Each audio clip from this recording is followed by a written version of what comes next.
told you I found you a perfect match. Chosen by science, but you had to marry them right this second. You would tell me, well, that sounds pretty whack. And I would add, you have 8 weeks to know if you really love them. You just got married at first sight. Jason and Aysha gonna tell you wrong from right. Are all these couples just disasters waiting to happen? Imagine if one of them could be a perfect match. Hello and welcome to A Perfect Match. I'm Aysha, and as always, I am here with my co-host who doesn't mind dogs, but I have a feeling if I had 13 of them, he might mind. Jason Reed. Jason, how are you? Listen, I plead the fifth. I do enjoy dogs. I don't have dogs, but I do enjoy them. I don't mind them. They're fine. They're okay. I allow them to be in my space from time to time. Aysha, good to be here with you. That is Aysha, people. Aysha, like the continent. Let's be clear. It's Aysha. It's not Aysha. It's not Asha. It's Aysha. It is not Aysha. It is Aysha. It's Aysha, not Aysha. Okay, it's Aysha. Let's get some respect on her name, people. It's Aysha. Remember that. Yeah, thank you so much for that clarification. I just want to know, when did he say her name wrong? She just had to preemptively get it out there. Okay? She was calling him out before he even messed up. He didn't pull an Olajuwon and say Katrina. Listen, she was saving him. Okay, I'm sure that Kirsten has dealt with that for all of her life. I mean, we've even done it on this here podcast, episode 1. I was like, is it Kirsten or Kirsten? It's gotta be clear. But yeah, as somebody with a name that gets mispronounced constantly, I can relate. And I appreciate that coming from her friend. It was good looking out. But welcome, y'all. We're here to talk about episode 3 of season 16 of Married at First Sight. Very excited to talk about it. We finished the weddings. We're heading towards the honeymoon. We are en route. Yeah, we're almost there. But I like the way they did it this time. We did not spend a protracted amount of time for everyone's photographs. We got in and out very quickly. Some people didn't even get a dedicated photograph segment, which is great because you spend like 10 minutes on each person's photographs. I was happy with that. I was happy with the speed of the receptions. I was happy to get it in and out in one episode. So they're learning a little bit. I don't think we'll ever get out of the weddings in under 3 episodes. Yeah. But I think that's fine. I think this is a good length. I think we're there. Yeah, that would only happen if some miraculous season they only had 3 couples, and that happened. But so excited you're joining us. We are on YouTube this season, so hopefully you're watching us on YouTube. Otherwise, you're listening to the podcast. But if you want to interact in an additional way, we do have a Facebook group. We've been having a great time in our Facebook group since we started it last season. And you can just look it up at a Perfect Match podcast on Facebook and join, and you will have to put in a password. In each episode, we provide a different password. So for this episode, what is the password? The password is dog snitch this episode. In case you got one of those, people in your life that just have too many dogs in their house and you got to call the county on them. So call the county. Snitch. He said, not the city. I'm going to go one step above and call the county. So yes, dog snitch, and then agree to the group rules, and we'll add you in, and you can chat alongside the 400 plus people that we have in the Facebook group. So it's great community in there. So definitely go join the Facebook group. Also, don't forget to subscribe to our feed, the Love at First Sight feed. That's where you can get all of the Perfect Match podcasts and Love is Blind and the Ultimatum content as well. But make sure you go subscribe, leave us a rating and a 5-star rating and review, and we will greatly appreciate it. Also, make sure you subscribe to the YouTube channel. Rob has a podcast, and join the other subscribers that get all of the content from Rob has a podcast, but then you'll also get to see us. If you've ever wanted to put a voice to a face, here we are. So we wanted to highlight a couple of reviews that we've received. So this one is from MKG Marissa G. It's titled "A Must Listen, Run, Don't Walk." I started subscribing to the Love at First Sight feed because I'm a huge fan of Aysha and love every pod I have heard her on. Oh my gosh, that's amazing. How nice. So good for you. It's really sweet. I actually had never watched MAFS before listening to this pod. I tuned in one day and then ended up listening to so many of their episodes without ever watching MAFS because Aysha and Jason are just that hilarious. You know a pod is good when you don't even need to see the show. They are talking about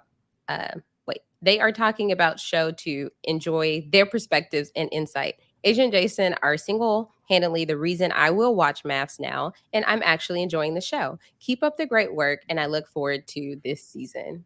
Thank you. Did you hear that? Lifetime. Did you hear that? Send that out to Lifetime. We are the only reason this person is watching MAFS. Send that out to Lifetime and have them acknowledge us. Hey, that would be great. We're getting you people watching Lifetime. Yes.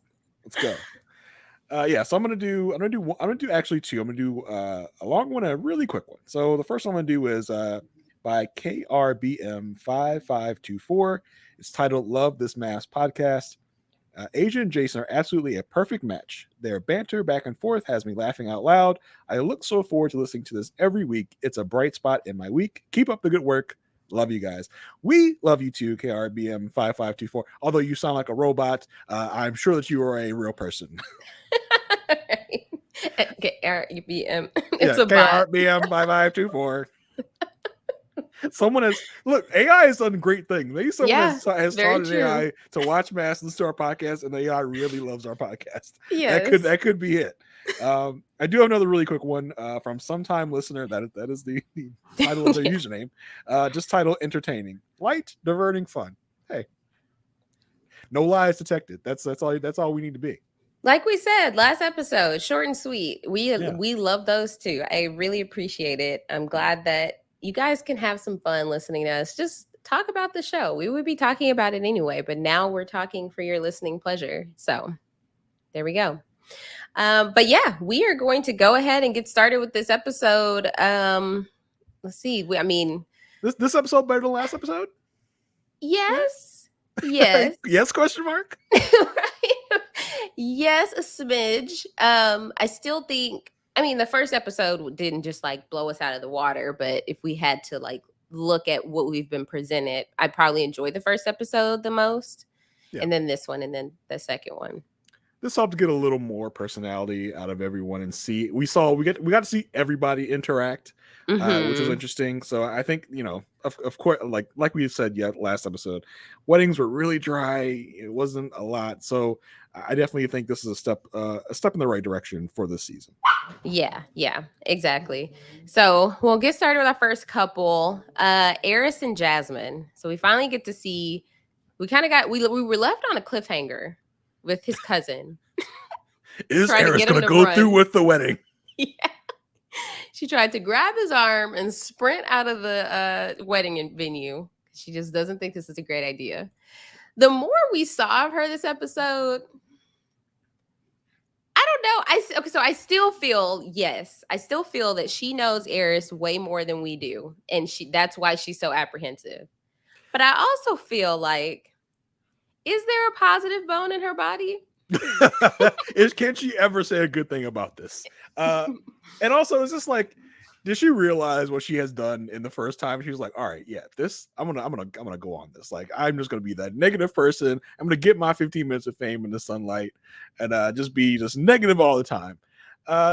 She's really against this. She is really not for it. She wants things to be traditional. But it's too late for that. It's happening now.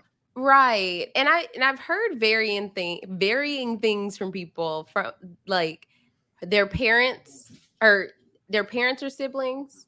Is she a play cousin that maybe wants to be more than a play cousin? Yeah. If you know what I mean. Yeah, I don't know if she's a play cousin or she is a real cousin. I think that does need to be determined because oh my goodness. She's a little too possessive of her cousin. a little too much. Like, okay, girl, I get the initial apprehension, but once the wedding has happened and you've met her, now you have reservations about her. Like, oh, she's a pageant. I mean, we'll get into it, but girl, calm down, chill. Yeah, I think the producers cast her as like this negative. They're like, oh yeah, just keep that up. Just keep up the negativity. Like, you hate everything. You hate everyone. Just keep going with that. We love that. You're gonna be on TV. We're gonna give you like a $25 gift card to Starbucks. You're gonna be compensated for this. Not $25. Hey.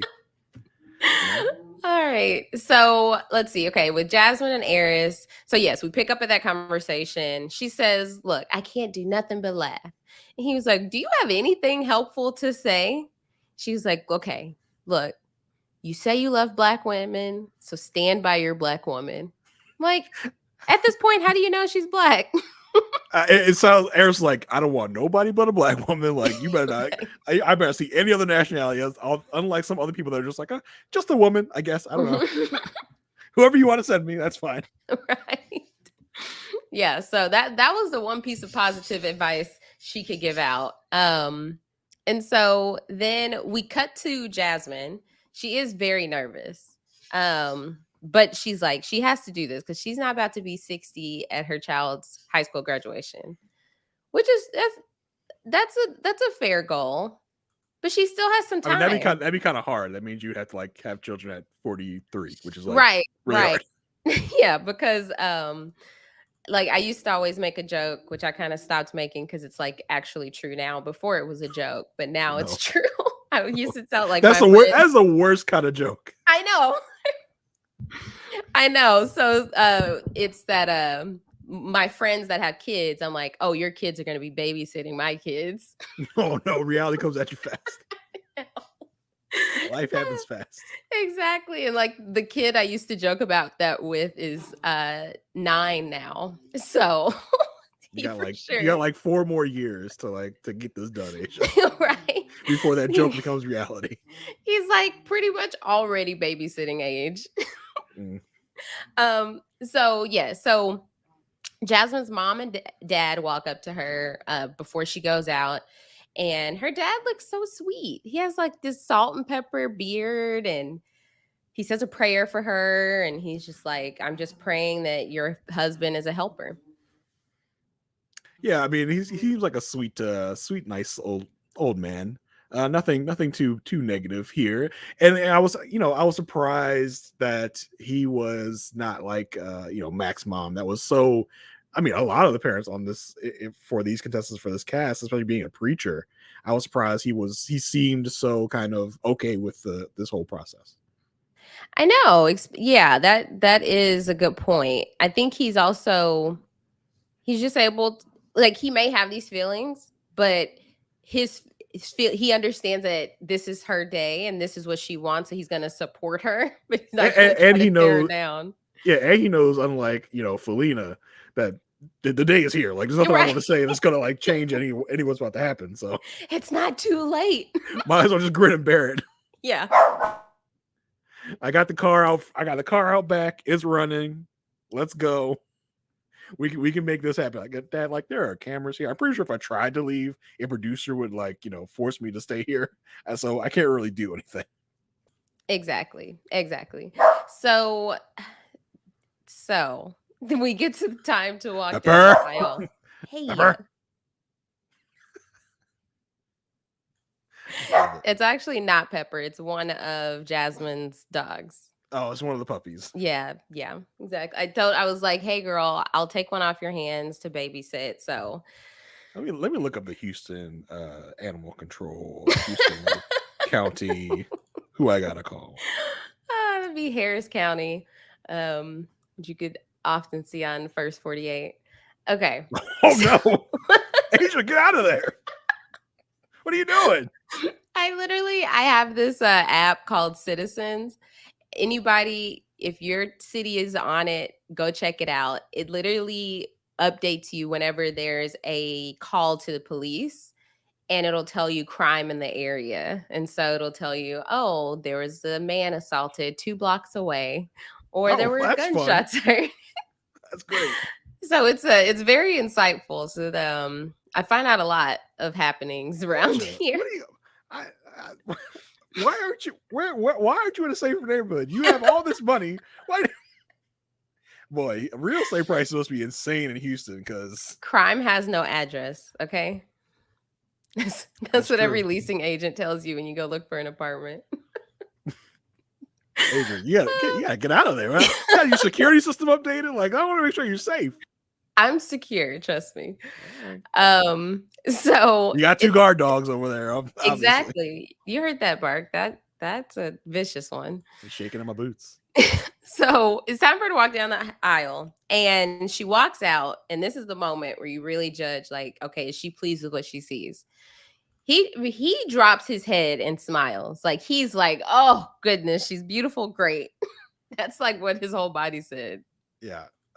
Did you see anything on her face that would tell you anything? So she was smiling. I would say that she did. I mean, she looked at the audience, but who doesn't? But she was very poised, which she's used to doing. Obviously, people want to bring up her being a pageant in pageants, but I didn't get. Oh gosh, what did I just do? Yeah, I couldn't really tell much. She seemed to have like kind of this smile. I guess she didn't light up. When we saw her, like, it wasn't like, oh my god, yeah, that's my man. Unlike he did when he saw her. Yes. That is very, there's something I always tell my friends, or me and my friends always talk about. It's like in every relationship, there's like a settler and a reacher. Yes. Yeah. So that's kind of what I'm seeing here, even though they didn't pick each other. I feel like she's content. Like, she's like, I think she even said that at one point, like, okay, he's not awful looking. How did she say it? I mean, she was pretty complimentary the whole time. Yeah, she was like, he's handsome. Yeah, I didn't. So I mean, just to go in the future a little bit, like, she really complimented him a lot. But I know we said like, oh, you're talking about pageant girl and pageant answers, but it kind of felt like pageant answers. Like, I did. Okay, the moment they pointed out, I didn't see it, but we could talk about it. But what I'm specifically remembering, I just saw it, was that she said, oh, he's cute. Yeah, he's handsome. He's handsome? Question mark. Like you said, this is a good episode. Question mark. He's handsome? Question mark. Yeah, right. I could handle this. Yeah, and she's gonna comment later on like the height of him. So little Michael Jasmina right dynamic a little bit. So yeah, but let's keep going with the here and now where we're at in this story. So as she approaches, he claps. He is that he claps. He claps. I said, okay, hey, if you're the bride, that's what you want to see, right? Like, you want to see some clapping, right? Which, hey, that's a compliment for her. But he's like clapping for the experts. He's happy with what they gave. She said, I would clap, but I have this weird looking weed bouquet in my hands that someone looked like they picked out of a garden. I don't know. I would, but hands are full. Sorry. Right. Back at you. Yeah. So her family wants him to know she's a loving soul. She'll always be his cheerleader. They hope that he has the ability to love her how she deserves to be loved. They say, don't break her heart. And that Taylor and was it Ellie? Emily something? Something, her sisters. They say your new sister-in-laws will be watching super hard. And then they pan to both of them. Is this foreshadowing? Are we going to see more of them? Because they specifically took this moment to show us her sisters. I mean, it could have been foreshadowing for the moment that's going to come up later in the episode where like they're quote unquote grilling him. But yeah, I'm sure we'll see them again because I mean, we know from the first episode she's very close with her family, so I'm sure that we'll see them. We'll see them when they do the housewarming parties. Yeah, when they do all that stuff. So yeah, I'm sure we'll see them. And they didn't say watching super hard; they say watching like Super Hawks. I don't know what that's supposed to be. I don't know what a super hawk is. But it's like that's super hard. Yeah, that is super hard watching. Like Hawks watch super hard. That's right. And so his family wants her to know that he's super private and communication isn't one of his best strengths. Hey, we came back to the go. family throwing their person under the bus. I like that. Like, yeah, he's private. He's not gonna tell you what's going on. He's gonna keep a lot of secrets. He doesn't talk a lot, so deal with that. Right. They did say he loves royally. He's driven, passionate, smart, all around great man. And just love on him as best as you can. So, yeah, I mean, it was fine. Yeah. It wasn't the worst we've heard. We didn't learn anything amazing. Yeah. So we get to the vows. Again, these are fine. I mean, she said like she's glad God found her another human that's fearless enough to do this. She promises to be honest and she promises to commit. So, I mean, boilerplate stuff. Yeah, exactly. And his were more of the same. I mean, except he had some quotes. He started out, love is giving someone the power to destroy you and trust that they don't. Okay, negative. Yeah. Started off on a bad note. All right. Hope you don't destroy me. Okay. Do not tear me down. You can. You have the power, but please do not. And yeah, he vows to be her teammate and not get frustrated when she can't decide what to eat. That's truth. He's also sure he's going to share. He said he's going to share his food as well, which hey, definitely happened. The other night was out. The wife. I had fries. She had fries. I had ketchup on my fries. She took my fries with ketchup. I said, "You got fries right there." She said, "Yours has ketchup on." I said, "That's true. Noted." Knock yourself out. Hey, y'all really that's marriage. One big set of fries. Half of the fries had ketchup, half didn't. So she just went for the half that had the ketchup. No, we had two separate plates. She reached over her fries and got my fries with the ketchup on them and took those. She did not want to have to use the arm strength to get the ketchup and put them on her own fries. She just wanted some fries real quick that had ketchup, so she took my fries that had ketchup on them. Are you so you're not a dipper? You spread the ketchup out over? I spread it all over. I take that bottle, boom, it's all over. Yeah, I don't dip. Who dip? You dip, Aysha? Aysha. I just feel like if I were to squeeze it all over the fries, for one, it's going to be a mess to eat. Two, it's going to be an uneven distribution. I'm going to pick up one that has a bunch of ketchup, then I'll pick up another that doesn't, and I'm going to have to dip anyway to the others that do. Well, that's when you have to make sure you're spreading evenly as you start. Like, so what you add? Like, what if they don't have the? I mean, you go to fine dining restaurants. I have like they have the things of ketchup already. Like, what if you don't get those cups? Like, you got to ask for cups. Like, where you put it right on the plate, then you dip it on the plate. Yes, okay. You make space on your plate in the corner and squeeze it in the corner. I guess I'm just a barbarian. I apologize. I don't go to fancy fine dining restaurants like Aysha Welch. I'm sorry, my bad. Oh my goodness. Look out for the Facebook poll. Are you a dipper or are you a spreader? No, right. I use a different word. Are you a? I'll use a different word. Yeah, find that different word, please. Yeah, I'm gonna get the thesaurus out and just figure out what's going on because that's I'm not doing it. Okay. So we get to the I do's and they kiss. So there's no issues there. No, kiss seems fine. Yeah. So they get to the point where they sit down with the champagne. His confessional says she is beautiful. Her confessional about him, he says, he's cute. He's easy on the eyes. He's a little shorter than me, but he's clean cut. And I love his beard. Yeah, I mean, she didn't knock out of the park with the praise. He was like, she is beautiful. But later, there'll be a little differences there on the rating scale. Right. So they start talking and they exchange ages and he says he's 39. She's like, what? You don't look it. Like, he doesn't. He doesn't. He doesn't. Yeah. I would definitely agree with her. He looks like, early 30s probably. Yeah. Like if you put him next to Clint, would you think they're 1 year apart?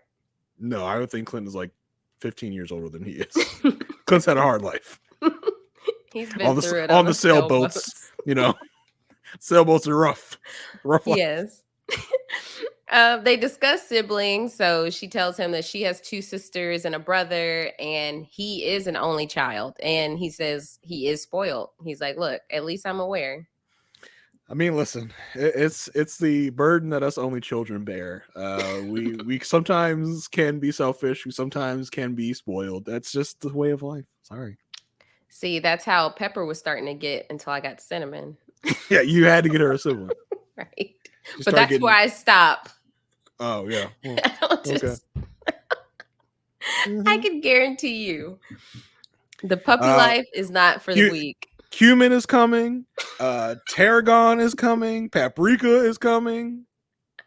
We're going to have all the spices in the spice rack pretty soon, I'm sure. To add to the Spice Girls. How many Spice Girls were there? 4 or 5? Yeah. Oh. But none of them had actual spice names. Right. Scary Spice. Which is weird. Baby Spice. So she tells him that she coaches cheer. She's like, and I don't just have one job. She also has a dog breeding business where she breeds mini golden doodles. And that's when she drops the bomb that she has 4 dogs. And he's like, okay, I don't mind dogs. Let me tell you why this is a very important statement. Uh-oh. I don't mind dogs. So, yeah, keep going. Okay, I don't mind dogs. That is not... Okay.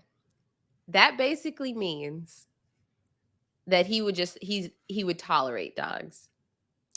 Yeah, that's like, I don't mind going to a buddy's house. He has a dog. I don't mind hanging out with that dog for, a couple hours while I'm at my buddy's house. Right. Living with a dog, with 4 dogs, constantly barking, the smell of 4 dogs, which I'm sure is not... It depends on the dog. I will say my dogs do not smell. And that's not my own statement. That's coming from family and friends. Okay. They're like, I'm surprised how good you're, because they pick up smells. So they just smell like me. Okay, I'm gonna leave that. I'm gonna leave all that alone. I'm just gonna set that over there, and I'm gonna leave that alone. But yeah, like I don't mind dogs. Like, I'm cool with interacting with a dog for a while, but living with not just a dog but 4, and we will soon come to find out is a lot more. Yikes! It's gonna be an adjustment for someone that does not live with dogs to live with a bunch of dogs. That's gonna be a lot.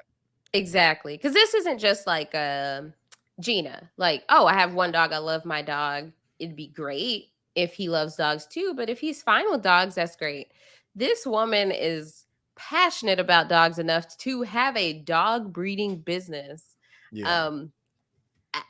I feel like this might be a thing. The fact that we've already heard so much about it. This was, the center of their only conflict so far. I can't imagine living somewhere with 4 dogs that are probably just, unless she has them just elegantly trained and all that, probably all over the place.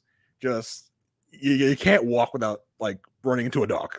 I can't even imagine being like that. If I went from 0 dogs to 4 dogs, that'd be a lot.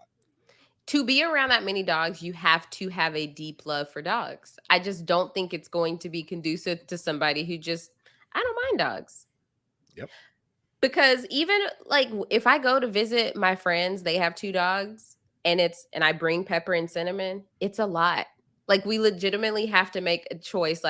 Should we have all the dogs this time? Should we not? Because they all like to play together. I can't imagine her 4 dogs just, they don't mess with each other. All 4. I'm sure it's overwhelming for someone that is not used to having a dog to just be thrust into a situation where there's just dogs everywhere. Right. So put wall to wall dogs. There's going to be more. We get to the reception. She asks him if he wants to pray before they eat, so he does that. And then he was like, "Sure, I guess." He doesn't do this all the time. He's like, "Okay." Right. And so then she asked him, do you usually eat like this? And he's like, no. She's like, what do you eat? And he's like, I don't eat chicken, pork, and no red meat. I had to rewind it because I was like, at any point did he say he was vegan or something? Because Yeah, I didn't know if he was vegan, if he was Muslim, if there was some other thing, but they never really get into it. He's just like, They didn't. it's like no health thing. He's like, no, it's just a personal choice. I was like, okay, why? Like, that's weird. So like this, and just to preface this like segment, this is a very important segment for these two. And once we get to the end, we'll talk about why. But yeah, just keep going with their little reception talk. Okay. Yeah. So he says it's a personal choice. That's why he eats that way. And she asked him about his schedule. He says his schedule is typically Monday through Friday, 8 to 4. She's like, oh, okay. Well, then I have the opposite schedule. So she's, because they're like, okay, obviously cheer is after school, you know? Yes. Yeah. So this is like also very much so Jasmina and Michael with Yeah. his training, his personal training schedule is different from her school schedule. And so she's like, okay, yeah. So the completely opposite. And he's like, are you like the girl that's like always outside, like walking the dogs? She was like, yeah, because right now I have 9 puppies. Excuse, you just told me you have 4, and now you add another 9? 13? It's only you know what? She says she has 9 puppies. Usually, so like someone who is breeding dogs, they will keep the dogs until they're 8 weeks old before they give them to their new owners. This experiment is only 8 weeks.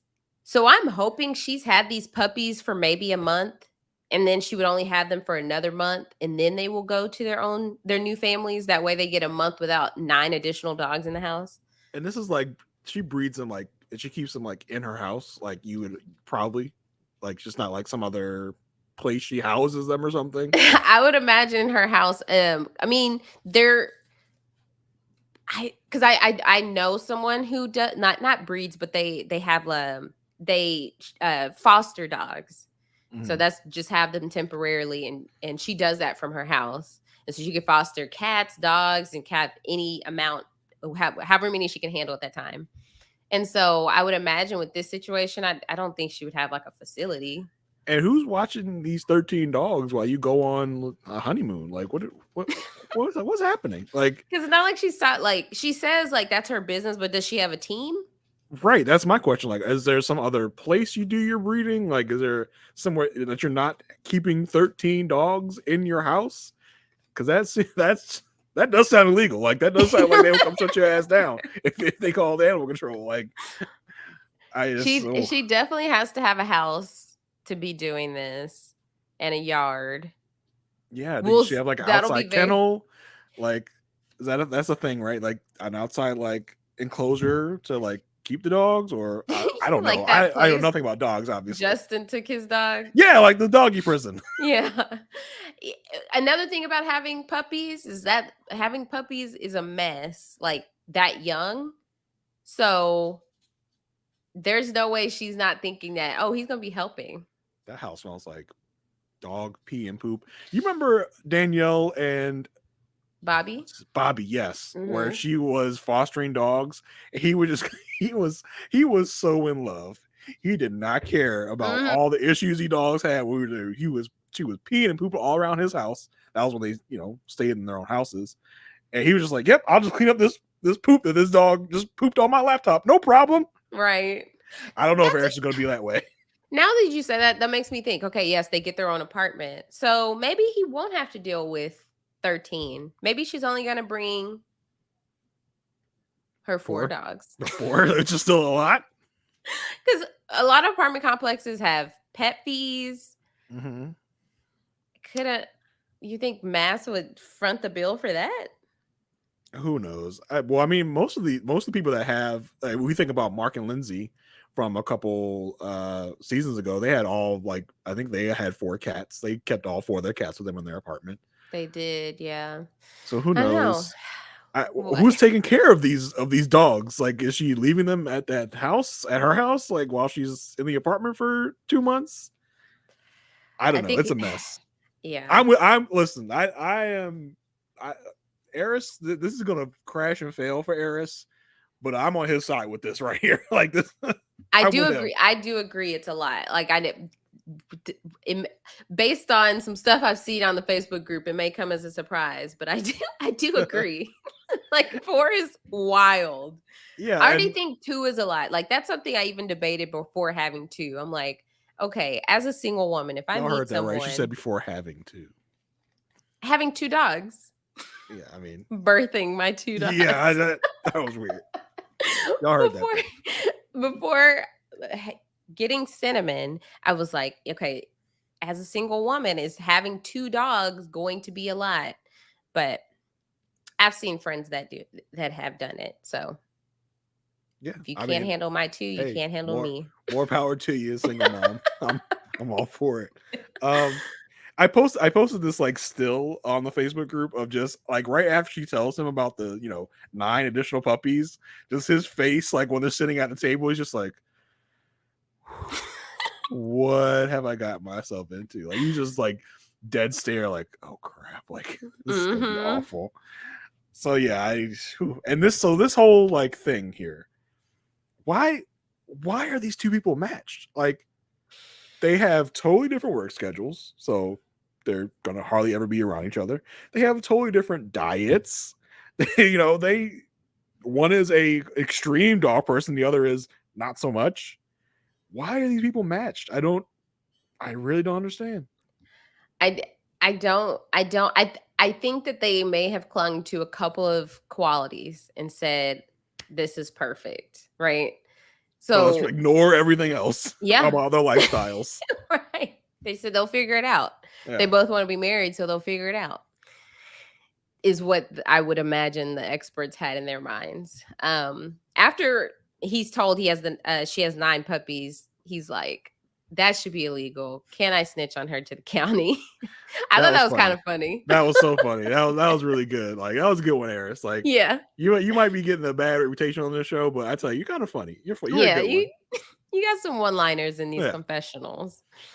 So then we get the moment where he's with her bridesmaids, and they're like, "You got any questions for us?" And he's like, "Is she a good communicator?" They don't have an answer. They give a very non-answer of They really try to skirt the subject, like, oh, let me go get this drink over here. It was nice meeting you, Eris. Yes, bye. They say the one thing they can say is that she doesn't like confrontation, and so he needs to like understand that. And he tells them like he hasn't really ever been in in a lot of serious relationships, and we find out on after. Just why he's perfect for this show. Like this is the perfect test trial. Because on After Party, Jasmine said her bridesmaids never told her that he said that. She was like, that would have been nice. Yeah, I mean, I guess I would assume he would tell her. If he's telling the bridesmaids, why wouldn't he tell her? Right. I don't know if you got to run and tell her that, like, as soon as, like, it's not like he told her, like, yeah, I got warrants, right. I'm wanted in a lot of states, so yeah, just keep that under your hat. Right. And so they do warn him, like, look, we know you're an only child, but we do have a very big family who is very involved. So there's that. Yeah, and I will say, as we talk about the only child thing, and I am an only child, it is tough the first time that you really share a space with somebody that's like you have your parents, but you're not sharing space like you would with a with a spouse. That is tough. Like I have experienced that, and that is rough. That is a tough transition to get through. And I'm sure with the added pressure of married at first sight, cameras, blah blah, it's gonna be tough, I think, for him for sure. He's gonna be stressed and not even know why. He's gonna be like, "Is it the dogs? Is it add 13 dogs? Add 13 dogs to that? Like that's just a formula for disaster. Like it's terrible. Is it the big family? I don't know why I'm stressed. Oh my gosh! 2 weeks ago, I had a quiet house with my own space. Now I have this other person here. I have all her cousins coming over every day. Got 13 dogs running around, pooping and pee all over the place. What has my life become? Right. What has happened? So she sits down with his mom and his cousin. What's her name again? Felina. Yeah. And so Jasmine just asked like what they thought about this process, and Felina's like, I thought he was crazy. I thought this was like very over the top, extreme. And basically Jasmine, We're gonna be doing that all season. Watch. I know. I've had to catch myself several times. I know. Jasmine says that the reason that she did this was because her picker is off. She's like, I fall in love with potential all the time. So I just needed this help. And so Felina takes this opportunity to say, well, like, okay, have you like thought back to those situations to see like, was there anything that you did which was the cause of them ending, like these relationships ending? And Jasmine was like, yeah, I was stubborn. I was really stubborn. And then we get a confessional from Felina saying she comes from this pageant life, and so she has an answer for everything. Somewhere Taylor Hale is just balling up her fists and just shaking them at the TV screen. You don't know. Ooh, if you don't know who Taylor Hale is, what are you doing? You gotta watch Big Brother. She was really kind of hated on for being a pageant queen in the Big Brother house. But spoiler alert, she did end up winning. So if you don't know who Taylor Hale is, where you been? Where are you? Yeah. But she's watching this just going, I swear that we get this label all the time. Right. Which I don't think so. This is the part you thought she did have pageant answers? No, it was more talking about how she felt about his appearance. Like that's where I felt like she was like being like, "Yep, he's great. He's so cute. He is he is so fine." Yeah. Yeah. Yeah. This I was like, I feel like these were genuine answers. Yeah, this felt real to me. Yeah, this felt fine. Like, She didn't use a lot of like fluffy language like I want to be his puzzle piece and he'll be my puzzle piece.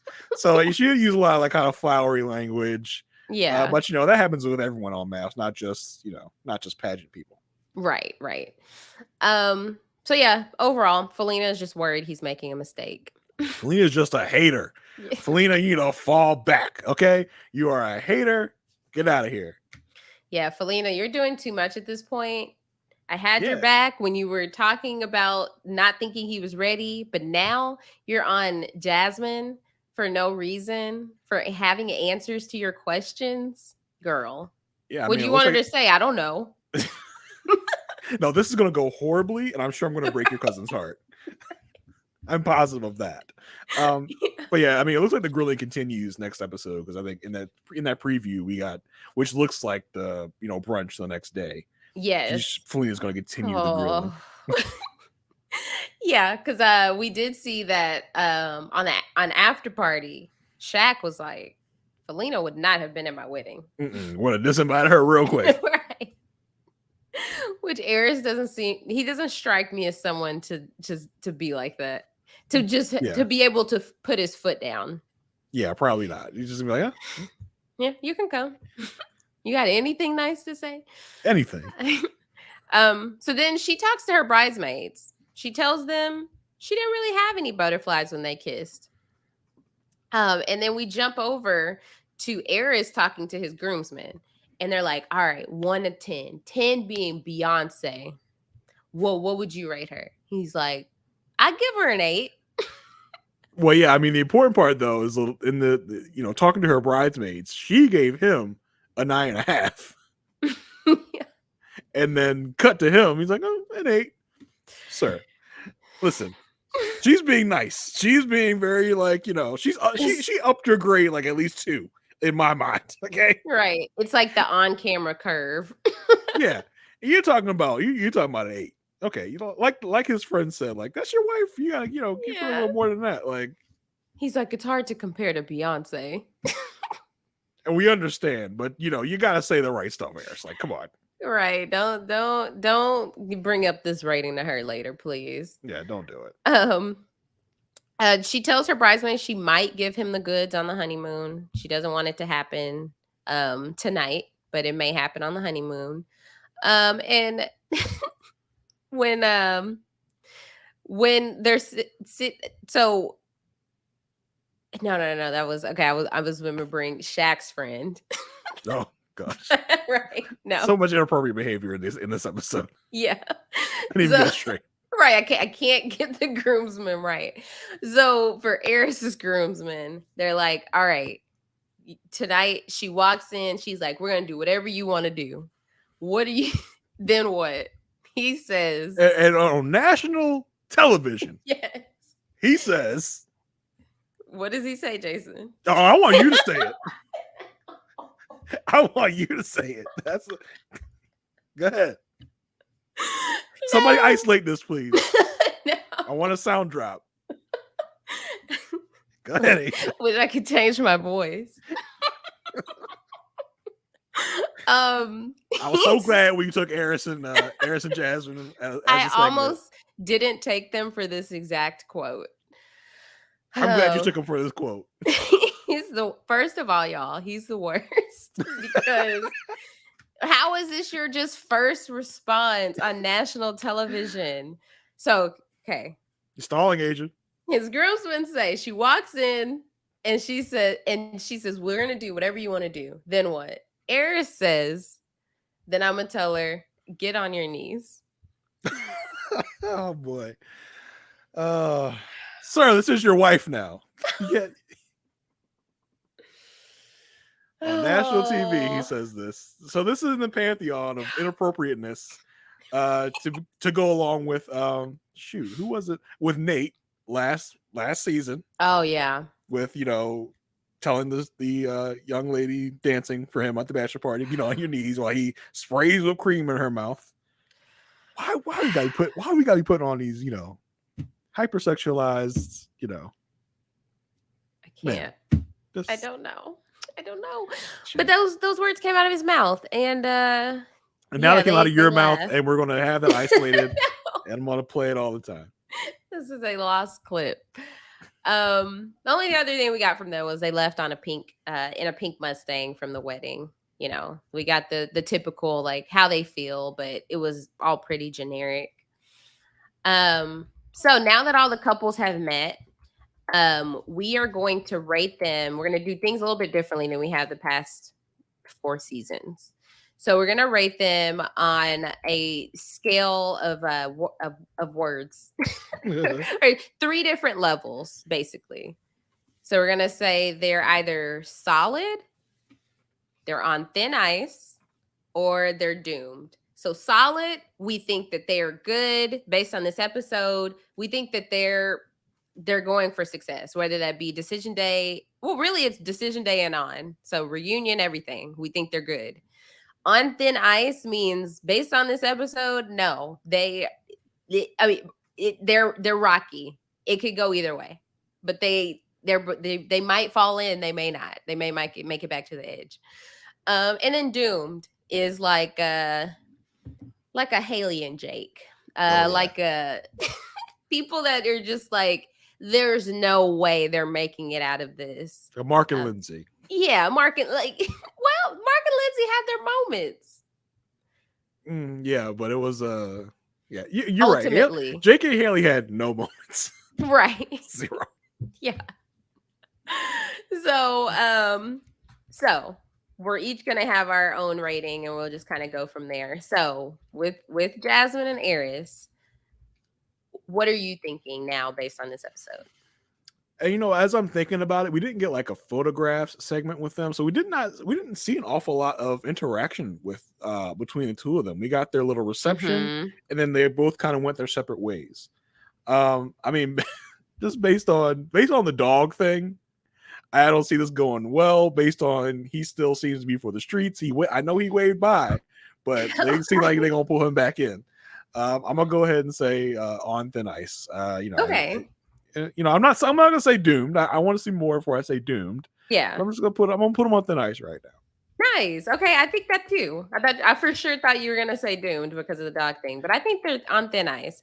I think one thing that will help them is being in this apartment, and so he won't get the full extent of her dog breeding life and how much it will affect their day to day.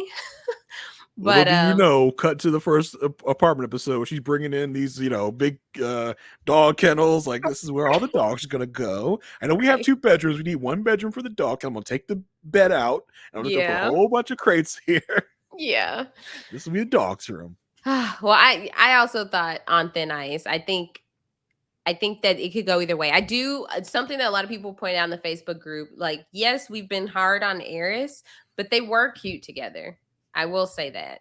Yeah, I mean, the little we saw of them, they seem to have some chemistry. I'll say that. I just think it's going to. I don't think it's going to take a lot for real everyday pressures to come upon them. They have opposite work schedules. They have opposite diets. I think that's going to come into play at some point. Yes, and cause things to go not great.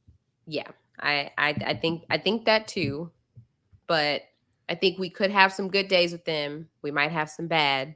So it's hard to say. So right now, I think they're on thin ice. All right, Jason, which couple are we going to next? We're going to go to our shining star, our shining beacon this season so far. Our hope, maybe our one and only hope. Right. We're going to go to Nicole and Chris. So they've already had their ceremony. So we're doing all the stuff after that. So we get a pretty decent sized photograph segment for them as they take their pictures. They're doing the pictures. At first, it's a little awkward, but then they end up kind of finding their groove. I would say they get comfortable with each other. The photographs look really nice. They look really good together. In a confessional, he says, in the past, he's been the guy that's too nice and always finished last. But he can tell that Nicole is caring and loving and is excited about their future. She says that he's already so communicative and supportive. And, in past relationships, she didn't give up when she should have and was too optimistic when she felt that she shouldn't have been.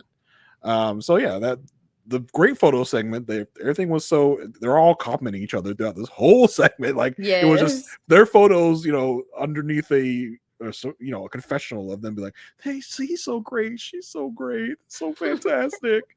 So, hey, it's a positive. Okay. So it's going well already.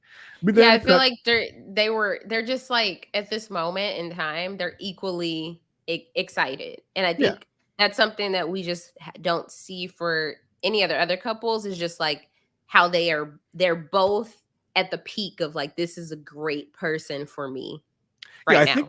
I think in the beginning we thought he was going to be super awkward with her and she was going to be super over the top. But so far, like, they seem to mesh really well together, even in this short amount of time that they've known each other. So that's a good sign. Yeah. We go to the reception.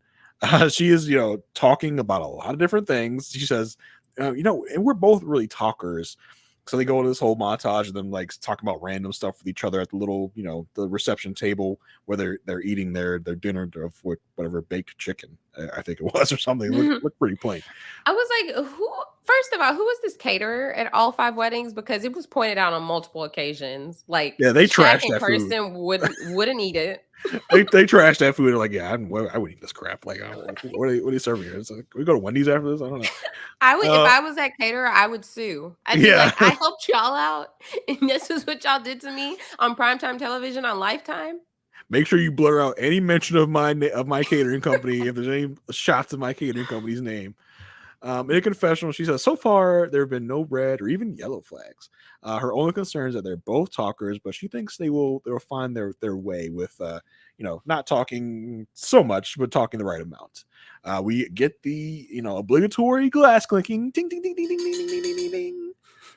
They oblige. They kiss sweetly. They know what it means. They've seen the show, and that's what we get into. Like, have you seen the show? Do you know what they're talking about? They know. They get with the program. They kiss. Dad gives a toast about, this is actually a really weird thing we're all doing.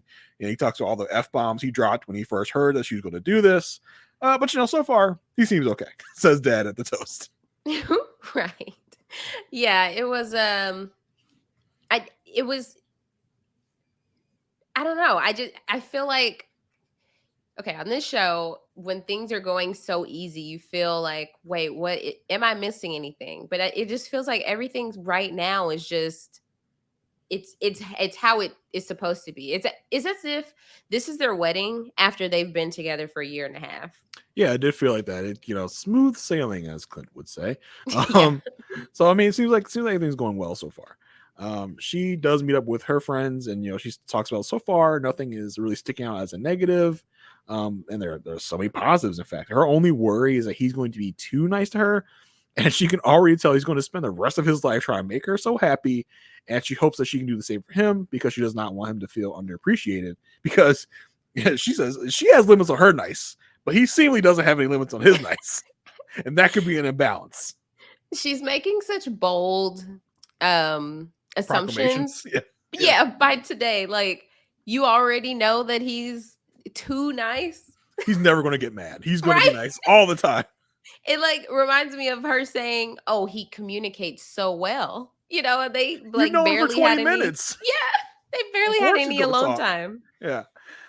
She talks about how the only way this is going to work is for her to be upfront, for both of them to be upfront, not really play any games. But she is nervous that everything is so great, and she wonders when the shoe is going to drop. Again, it's been an hour up to this point. Yeah. It seems a little we're counting our eggs before they hatch here. Already saying this is going to be so great. Mm-hmm. Chris we can't before she talked to her friends, we can't overlook. They did this montage with all the couples of them doing their cake cutting. When they did their cake cutting, oh my God, yeah. Why did this man pick up the cake? And this is the closest thing I have to me. Some almonds. He squishes them in. This is the cake. He's squishing the cake to prepare it to put into her mouth. Like, it's cake. You grab a piece and you put. Why are all 5 of your fingers on the slice of cake? It wasn't just that.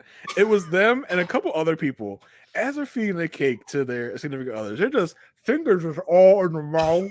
It's like, oh, here's the cake. Oh, I'm gonna shove it down your throat. Like, y'all, you get a little piece of the cake and you put it up to their lips and then you let them take it. Like it's like you're feeding an animal at the petting zoo. You're not supposed to just like force it in their mouth and like oh, cake. Like gross. Like, can we not? I just met you. Don't put your fingers in my mouth.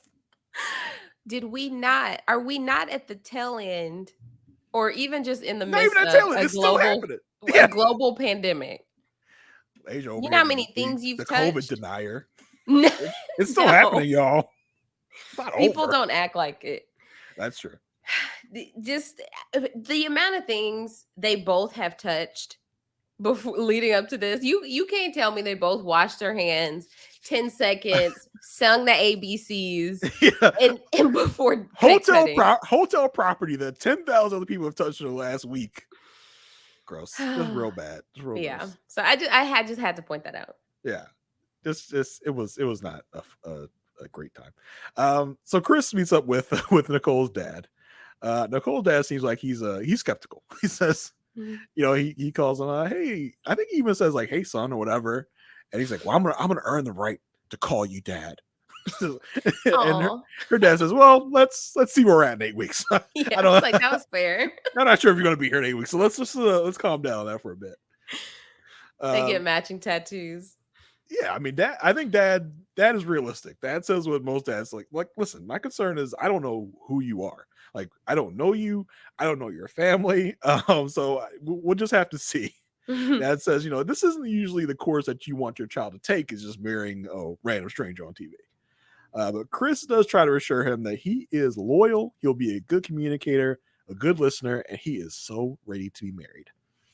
Dad says, everything's great right now. You got this fantastic wedding. You're going to go on a fantastic honeymoon. But what happens when real life gets in the way? And that's Dad's concern, is Chris going to be willing to work on the hard parts of life together with Nicole? Chris again says, listen, hey, my aim here is to find something lasting. Dad says, better last a lifetime. He's like, a lifetime. I didn't mean just like a few years. For sure. A lifetime. Yeah, totally. And that's Dad's concern. It's kind of like a you gonna do right by my daughter conversation. So right. I think Chris handled it pretty well. I think he didn't vomit on his shoes or anything. He stood on his own 2 feet. Yeah. So we get the question that all of our people are going to get, like, so it's going to happen tonight. What you going to do tonight? I can't. I think I've said it before when we started seasons. I can't imagine going up to my friend being like, "So what's up with the bound to go bow wow tonight?" You know what I mean? I can't imagine doing that. Like, I can't just like tell me everything. Like, what positions are you going to be in? Like, what's going to happen tonight? I can't even imagine. So, but yeah, Chris's friends. And that's a private wedding, like with you and a close friend. Yeah. This is this on TV with millions of people are hearing this, Yeah. and they just have to talk about it. Well, I mean, listen, let's pull back the curtain a little bit. Most of the time, these producers telling these people to ask these questions, like, I don't know if this would be a natural thing occurring, but they have to know. Look, if I'm a friend and my friend is on Married at First Sight, yeah, you're not about to make me say words I don't want to say. Ooh, what's happening tonight? Aysha, tell me everything. As if I don't have her phone number and can text her and ask.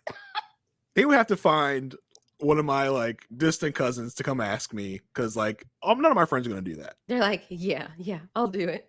Yeah, sure. I'll be like, who are you again? Why are you asking such a personal question? But Chris's friends do ask, and he says, I don't think it's going to be tonight. And if it takes longer to get into that, that's fine with me. I don't want to put any pressure on her. Says all the right things. Her friends ask her. She says she doesn't want sex to get in the way of knowing each other, and she doesn't want to rush it. So yeah, both say probably not tonight. Page. Yeah. Chris says, maybe on the honeymoon, but I do know the chemistry and the interaction is definitely there. I definitely feel it. She says it just felt so comfortable for her, and she's been wanting to touch him when he is near, and that's weird for her because she's not used to that with things being so new. Okay, all right. I mean, it has been a couple years since you've done something with a man, so I mean, I guess you're ready to get with it. If you with it, I'm with it.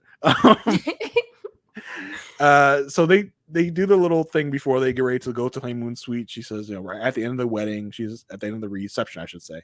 She says it feels like she's in a rom-com. She talks about this as they dance out of the wedding reception and to go to the elevator, go up to their honeymoon suite. So they get to the suite. He picks her up. He takes her to the room. Of course, the bed has to have rose petals.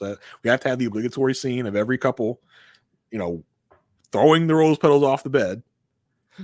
Slow-mo shot. Yeah. Yeah. They pop some champagne. They sit down on a little love seat and talk. They make out a little bit. They talk about how they're both so exhausted. And then we get into the dog sleeping situation. She says, my dog sleeps wherever, living room, bed with me, just wherever she falls down and goes to sleep, basically. He says, no, one of my dogs has to sleep on my left side, no matter what. So you better get used to it. They talk about how excited they are to, meet each other's dogs. This is the energy you need for a dog owner. Yeah, because they're gonna have 3 dogs between them. Yeah, like I was like, okay, this is like the appropriate reaction. That like, okay, I don't foresee any like big issues. Of course, they need to properly introduce the dogs. We've seen that in the past, but it's just like there's a genuine excitement since they are both dog owners. Yeah. But of course, you don't both need to be a dog owner to enjoy, someone else's dog. You just have to enjoy dogs. But yeah, I can relate. They like Pepper has a specific place she likes to sleep, and when I'm being disciplined, Cinnamon sleeps in her kennel. But some nights she's just looking so adorable, and I'm just like, I can't do that to you. So wait, Pepper gets to sleep outside the kennel, but Cinnamon has to sleep inside the kennel. Is that what's happening? Yes, Cinnamon is a baby. Oh my! She just turned 6 months old yesterday. That's so mean. Did you have a party? Did you have 6 month old? I didn't. No, I just let her have treats. No. I feel like you're getting like second kid energy with Cinnamon. With Pepper, I think I bet you when Pepper turned, every month Pepper turned, you probably threw a different party. And now with Cinnamon, you're just like, oh, hey, 6 months, have an extra treat. Yeah, 1 year will be something. She'll get good treatment. You'll blow it out. Get the ballroom ready. Get her little doggy ball gown on. Right. I'm sure you'll blow it out. Yeah, but yeah, no, yeah, this is it is very important. I'm glad they had this conversation, but they seem so real. Like it seems like a genuine connection. Nothing feels forced with them. Mm-hmm. And like It this seemed like conversation was just very like, yeah, this is they weirdly seem like a high school couple that Yeah. like met in high school. They're married now. They're just like living their life and they're just fine. Like that's how it feels. So they both start getting ready for bed. She puts on her, you know, her pajamas. Something might kick off, something might not kick off pajamas. I think I would classify these as like, Yeah. it's not like full flannel pajamas, but it's not in lingerie either. It's like in between. Like something might kick off, something be cute while I come to bed. They get like in a bed. maybe outfit. Yeah, like who knows outfit. They get in bed, kiss a little bit more. You know, she says this is all I could have dreamed of, and they go to bed with the camera sitting there just recording them. They fall asleep, of course. Right. And then the cameraman falls asleep with them. Yeah, he sits in a chair. He just has the camera propped up. He goes to bed. And then when he hears them wake up, he rushes and he rushes over, got to get the first shot of them waking up. Right. So in a confessional, she says, you know, she can really see herself falling in love with him, and she thinks it's maybe the start of her lifelong love story. Oh, so that was her segment for this week. Yeah, he also said in a confessional, he's like, you know, she's so beautiful. And usually with someone so beautiful, you usually don't expect them to have a personality match. Oh my gosh, Chris, like you are so like sweet, my guy. Like, he is smitten for sure. He is in there, bro. Kitten. He is there. They are both just there with it. So yeah, I mean, I suppose I don't have to ask, but where are we at? We solid, thin ice, doomed? Where you at? I think solid. Yeah, I mean, gotta go solid. They seem to just be rocking with it already. But I mean, listen, in the little preview we saw, they do look like they hit some bumps along the way, some arguments, which seem like editing could be really blowing it up, but who knows? Yeah, it's kind of like when I think of like Brianna and Vincent, their type of art, like they're going to have arguments. They're going to have challenges in a relationship, but they're not going to be like relationship ending type of arguments, I don't think. Yeah. Speaking of Brianna and Vincent, congratulations to them. They just had their baby. I didn't pick up a name of the Brianna and Vincent baby. Did they say, or did they just confirm they had the baby? They did post the name. I believe he said our little love. It is bundle of joy. Sweet baby girl. This article is not getting to the point. I don't know her name. Briancent? I think that's definitely it. Wow. Yeah, they're not really saying. They just posted exclusive. There it is. Okay. Ari Bella. So it's Aury. Bella Morales. Why did they do that to that child? Ari. Why'd you have to spell it weird? Well, because ARI is a boy. I guess I should not, in present company, talk about spelling of names. Yeah, you better watch out. Yeah, you could have been JAYSON. I could have been Jason, like the guy on Survivor. Anyway, that's Nicole and Chris. Where are we going next, Asia? Yeah, let's go ahead and knock out Clint and Gina. We didn't get much from them. So they still have seen very little interaction between these two, which I'm a little concerned about. Something I noticed afterwards, Gina, I don't think got a single confession. It was all from Clint's point of view in this segment they got. Like he did all the talking, he got all the confessionals. That was weird to me. Really weird. That's very true. Yeah. She didn't get any segments with just her and his people, or even her and her people. It was all him. Like he was in the freaking edit booth. He's like, all this stuff with Gina in it, take that out, add something in it, which I'm sure is something Clint would do. Yeah, that is very interesting. Yeah, I don't have a single note from her talking in confessional. So yeah, that's interesting. We start out with them at the reception, and they're sitting at the sweetheart table, and she's like, "Where do you think the honeymoon's going to be?" And they're like, they both guessed the Bahamas, which they're incorrect. Right. He just had to take the opportunity to talk about, well, you know, I have raced boats in Italy before. So because she was like, well, okay. She was like, oh, I'm so excited for the honeymoon. Like, can you sail in other countries? He's like, yeah. I mean, can I sail in other countries? I only sail in other Are you countries. crazy? Of course I can. I've sailed all over the world, lady. I've raced boats in Italy. He just can't wait to talk about sailing and like brag on his sailing boats. Yes. But outside of that, we didn't get much of we did get a little. What I mean is, outside of that, we didn't get much of them personally. And here's why I say that. So they clink their glasses, they they kiss, and we Hey, listen. When I do this, y'all at home, go find your significant other if you have one. Oh, I didn't know that. There we go. Go give them a kiss. If they ask what it's for, just tell them it's a podcast thing. It's a MAFS. And if you are enjoying the single life, go give your pets a kiss. If you don't have any pets, go hug yourself. Good save, Aysha. Good save. I'm trying to think of what would I enjoy, but it's just pepper and cinnamon. So we get a confessional, and he talks about, he's like, he loves her smile and he wants to make her smile every day.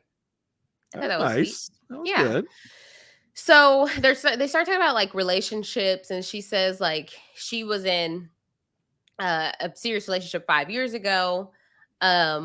And so, that's her one serious relationship. Then she starts talking about her job. She's like, yeah, I decided after that, that relationship ended, I'm just going to put my full self in my career. Right now, I have a team of 8 working on the brick and mortar. We just started plumbing for it. It's 2,300 square feet.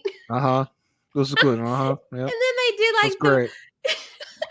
they do the montage of her talking about all this, just like as if she's just going on and on and on.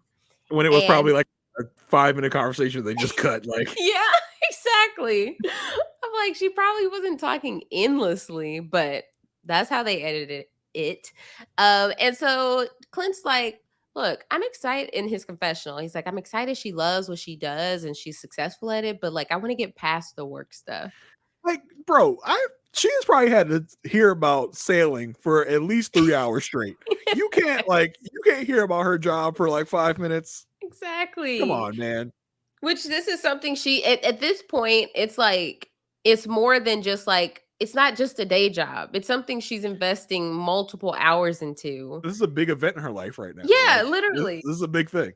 Yeah, this has been her significant other as the past 5 years. And he just couldn't care less. He's like, no. He's like, yada yada. Get past the work stuff. I don't care. I'm like, okay, Clint, that's not a good look, because this is going to be a very important time as she is preparing for the brick and mortar. So she's going to be spending time doing that. And I would imagine she'd want to talk to her spouse about it. Tell me about what's really important. How many times have you been on a sailboat? Did you get the deckhand gloves I sent you before the wedding? Be prepared to use them. His sailboat is her salon. But he is thinking, oh, I don't ever talk about my consulting job. So why is she talking about this salon? Which that's not the equivalent. She's passionate about this salon. You're passionate about sailing. The way you light up when you talk about selling, that's how she lights up when she talks about this brick and mortar. So get that in your head. I think he's not making the right connection. Yeah. Yes. So we jump to their reception, or we're already at the reception. So we jump to the speeches, and one of her bridesmaids, through tears, says, never lie, cheat, steal, or drink. But if you must lie, lie in the arms of the one you love. If you must steal, steal away your bad company. If you must cheat, cheat death. If you must drink, drink in the moments that take your breath away. Will Smith. Gina's bride. Literally, I was like, where have I heard this before? I know. And then somebody posted in the Facebook group that yes, it was stolen from the movie Hitch. Yes. I was like, yep. That's it. That's where I've heard this before. And listen, this lady, Lindsay, I think she might have a thing for Gina. I think she's mad that somebody's stealing her girl away, because not just in this moment, but later, I was about to say, I think one of them, it might be her, but I don't remember which specific one, but it was whichever one was standing on his right when they were talking to him. Yep, that was Lindsay. So standing so close to him. Yeah, like can you back up? Like I need some personal space. It's still COVID. This is her. Can you not? Can I just have a second? Like, girl, can you get out of his face? So yeah, that leads us into him talking to her bridesmaids, and they ask him like, okay, what makes you worthy and ready for marriage? He's like, I've done the dating thing for so long. I just need that one piece. I'm ready to I'm ready to be married. And he's like, I just need that one piece. And they were like, well, what are you gonna do? Like, if y'all, if they don't get along, was it? I think what are you gonna do when you finally get to be alone? Like, what's it gonna be like? Is that what you're talking about? Oh, when they get alone. Yeah, it's that question. But yeah, when him and Gina from get friends along. to friends, it's from her friends to him. Yeah. Exactly. Okay. So yeah, they ask like, what are y'all gonna do when you get along? He's like, I'm ready to get to know her and dive in. But I'm not gonna say I'm not a sexual creature. Okay? Listen, ladies. In case you hadn't heard, I've been with 65 people. Okay, I'm a sexual creature. Homie's not gonna play that. No, sir. No, sir. We don't say that. He doesn't even know where this belongs. He doesn't know where this came from. He has not watched a single episode of A Living Color. He does not know where this phrase came from. So don't steal that. That's not yours. He pulled that out of thin air and claimed it as if that was part of his vocabulary. Homie isn't going to play that. No, sir. No, we don't do that. No. Clint, you are awful. But yeah, during this whole conversation, the proximity from Lindsay to Clint was uncomfortable for me. Yes, Clint. How are you going to do on the wedding night, Clint? What's going to be the thing, Clint? How are you worthy? Are you worthy for it, Clint? Are you ready for marriage, Clint? Oh, that's when he should have just been slowly backing away. Every breath. Personal space. Please. CDC recommends 6 feet of separation. Yes. These COVID times. So, believe it or not, people, that's it. We didn't get anything else between Gina and Clint. Yeah. Very, very little from her. This was really all just Clint. This is a Clint show. Yeah. So where would you rate them based on what we've seen so far? I mean, we haven't really seen anything that much. I'm gonna say solid as of right now. Oh. I haven't seen any I've seen red flags individually from him, but yes, I haven't seen much from them together that gives me pause. Gotcha. Yeah, well, I'd say my biggest takeaway from this episode was his thoughts on her job. And I think that's a little worrisome. Yes, I think that's a yellow flag at the moment. And I'm trying to keep what I know from the preview out of my thought process. It's hard, but based on editing.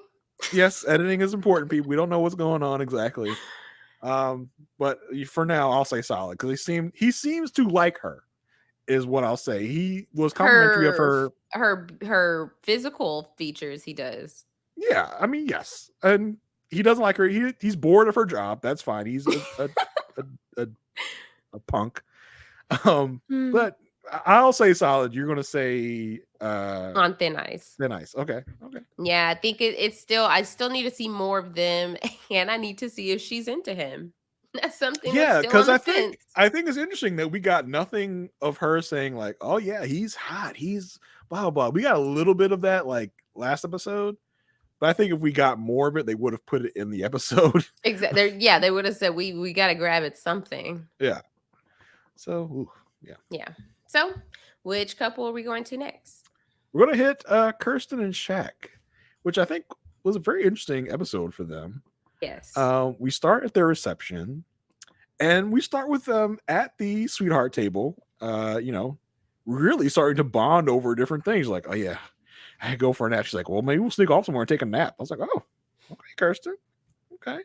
They talk about how they both really don't like the food. They say it at the same time. Like, this food is off. Like, oh stop. We are so here with it. In a confessional, she says everything is aligning. And in the past, she's been so picky, but so far, so good. He is educated. Check mark. Family oriented. Check mark, as she says. Yes. Who says check mark? Right. Oh, you just go check. Right, check. Check mark. Okay, I said okay. I was just an interesting quirk. I was like, what's weird? So she's impressed so far with everything, kind of but the physical, I think. So she's starting to come around. Yes, the way that they were getting along, that was a positive. But they were also getting along so well that I don't, like, his friends are concerned. I don't want him to get friend zoned. Like, it was giving me bestie vibes. Yeah, I think it was giving me bestie vibes. I don't know if it was giving me like bestie friend zone vibes. Mm-hmm. I think she's starting to see past the physical. The bald head. Yeah, I hope. And I think she realizes that he is a good man and he could be good for her. So I mean, I want to give her a little credit in this episode because she really did a good job of kind of bringing me back around. I'm like, okay, this could work. This could work. But in confessional, Shaq says, he did this. He is like over the top complimentary of her in this whole episode. He says, I did this to meet someone just like Kirsten. I've had many life successes, and I asked God to place someone with me that was like-minded. And he says the experts did such a great job. He says they knew what they were doing. They both say the experts knew what they were doing back at the sweetheart table. He tells her God knew who he needed, and he brought her to him. They do the glass clinking. I can't get the sound right. There we go. And this, so I got a little whiplash. I was like, okay, Kirsten's coming around. I was like, oh no, Kirsten's still kind of not with the program. Yeah, she said, what? She said, huh? What? Who? Huh? I think she knows. I think she knows. I don't know if he 100% knows. Yeah. She was like, no way she doesn't. She said, pay them no mind. Do not pay any attention to them. He's like, what? He's like, what's going on? He's like, why are they doing that? He's like, don't worry about it. Just don't even do it. Don't even worry about it. So at that moment, she says in a confessional that it was off-putting that he did not ask to kiss her at the altar. And she has high expectations, and she expects a man to ask to be able to kiss her. And the cut to a confession where Shaq's saying, I still don't know why I can't kiss her. Like, I don't get it. So he's in the dark. We get the toast from her sister where she, they talk about, you better get her name right. It's not Kristen. It's Kirsten. Put some respect on her name. Yeah, I just thought she was charging him up for something he hadn't done wrong yet. It was like, yes, the first clarification, got it. But she just kept going on with it. Yeah, you got it right. Good friend, I guess. Made him say it with her at the last time. It's Kirsten, not Kristen. Which I would have, reversed that. It's not Kristen, and make him say the word Kirsten. Right. She kind of messed up the order. You're a better teacher than she is. I'm telling you. So he meets up with her friends/sisters, and he talks again about, I asked God for signs if I should do this or not. And, he gave me the signs to know that this was for me. He doesn't really give us an example of the signs, but whatever. In a confessional, her sister says she's still not convinced. He's saying all the right stuff, but he's going to have to show them that he's for real with his actions. He talks about how, he didn't come to Nashville for a job, it turns out. He came here because God led him to Kirsten.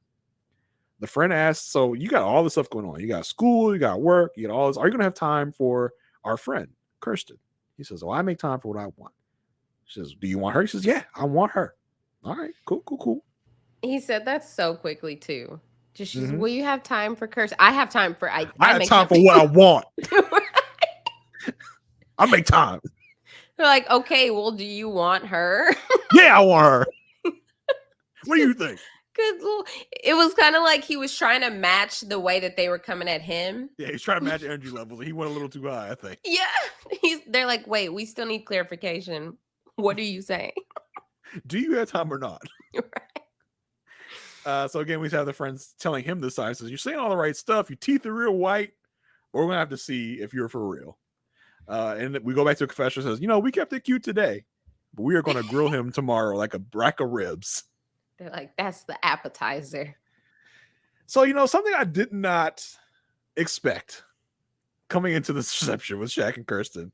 I did not expect Shaq to be the one to give the groom lap dance.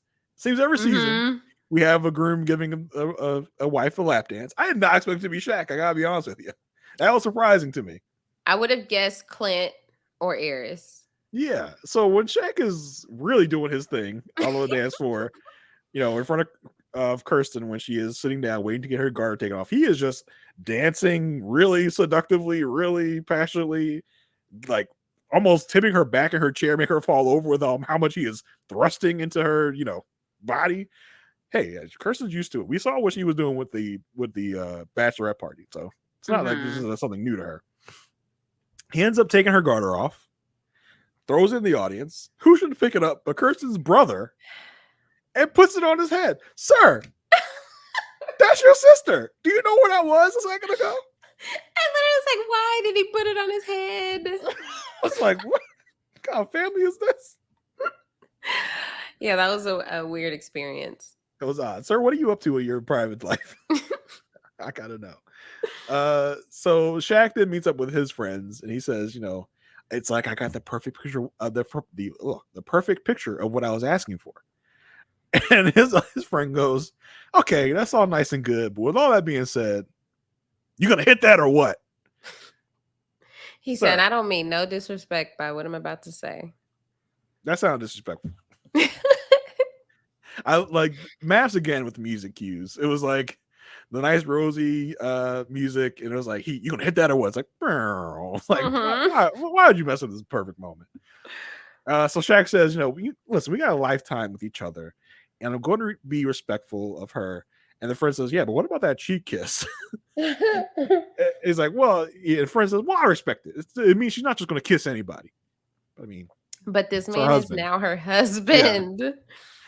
Yeah. Meanwhile, she and her friends are in the bathroom, making me go, why are we shooting a segment in the bathroom?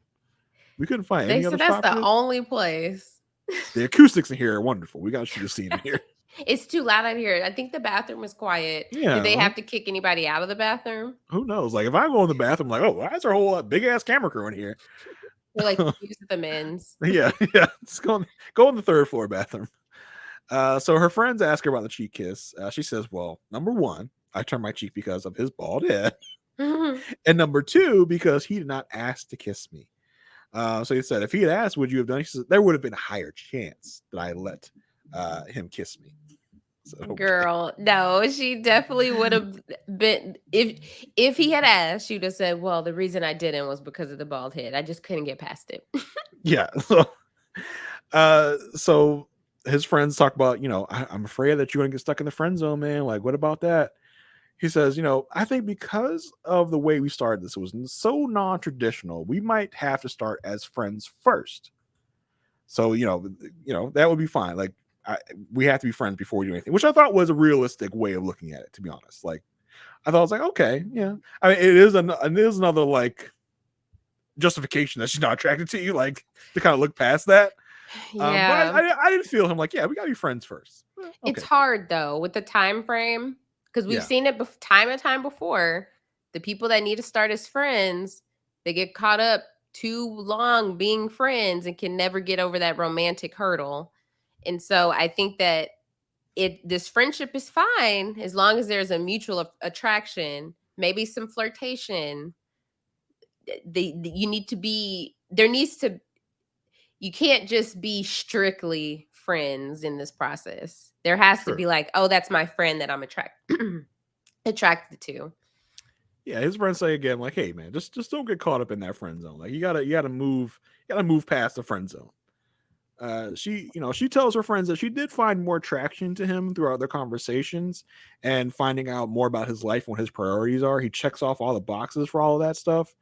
And another friend goes, oh, is that going to make you want to risk it all and drop your drawers tonight? She said, no, I don't think so.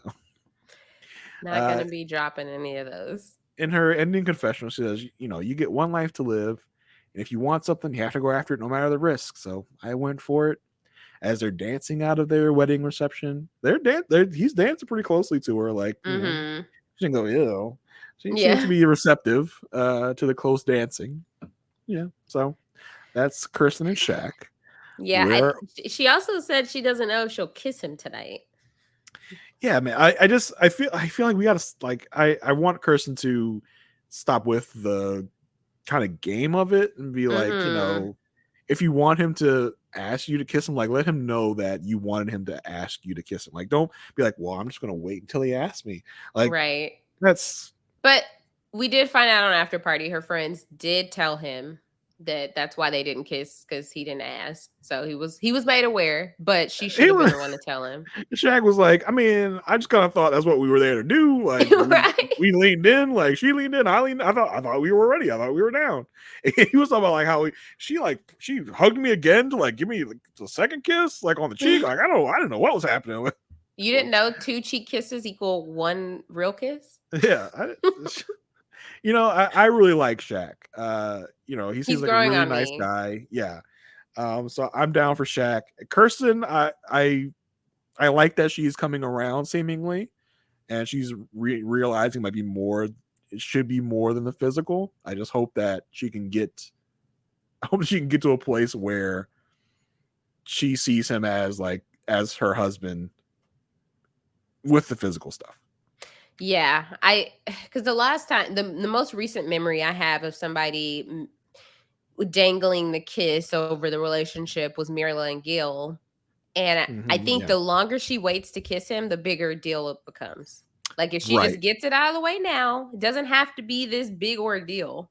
Yeah, because I feel like Mirla and Gil went like, what, 2 weeks or so with no kiss? Yeah, she like ended up doing it like off camera or something. And yeah, and that was really weird. And I mean, she does give Mirla vibes. We'll say that. So who knows? I hope that it clears itself up pretty soon. Like acne. Yeah, like acne or anything else. You apply some CeraVe. Yeah. But so we did get a kind of a bonus scene on After Party of Shaq telling Kirsten that they're not going to be able to go on the honeymoon because he has to go do something for his class in Jackson, Mississippi. I didn't get that. You got more detail on this than I did. I was just kind of shocked. Like that he said that. My first thought was like, is this like some sort of like, if for those of you out there that watch 90 Day Fiance, is this like a Bilal prank on his like You've on been his wife? Scarred by Bilal. I guess so. Is this like some kind of joke? Like, is this what it is, or are they really not going to be able to go to the honeymoon like immediately? This is what I read from it. They basically edited it to make it seem like they have to go do this thing for his class instead of going to the honeymoon. Because he said he has to give a presentation. And he tells her, so what you're going to do is you're going to fly with me to go give this presentation. Cut. Right? They cut the scene.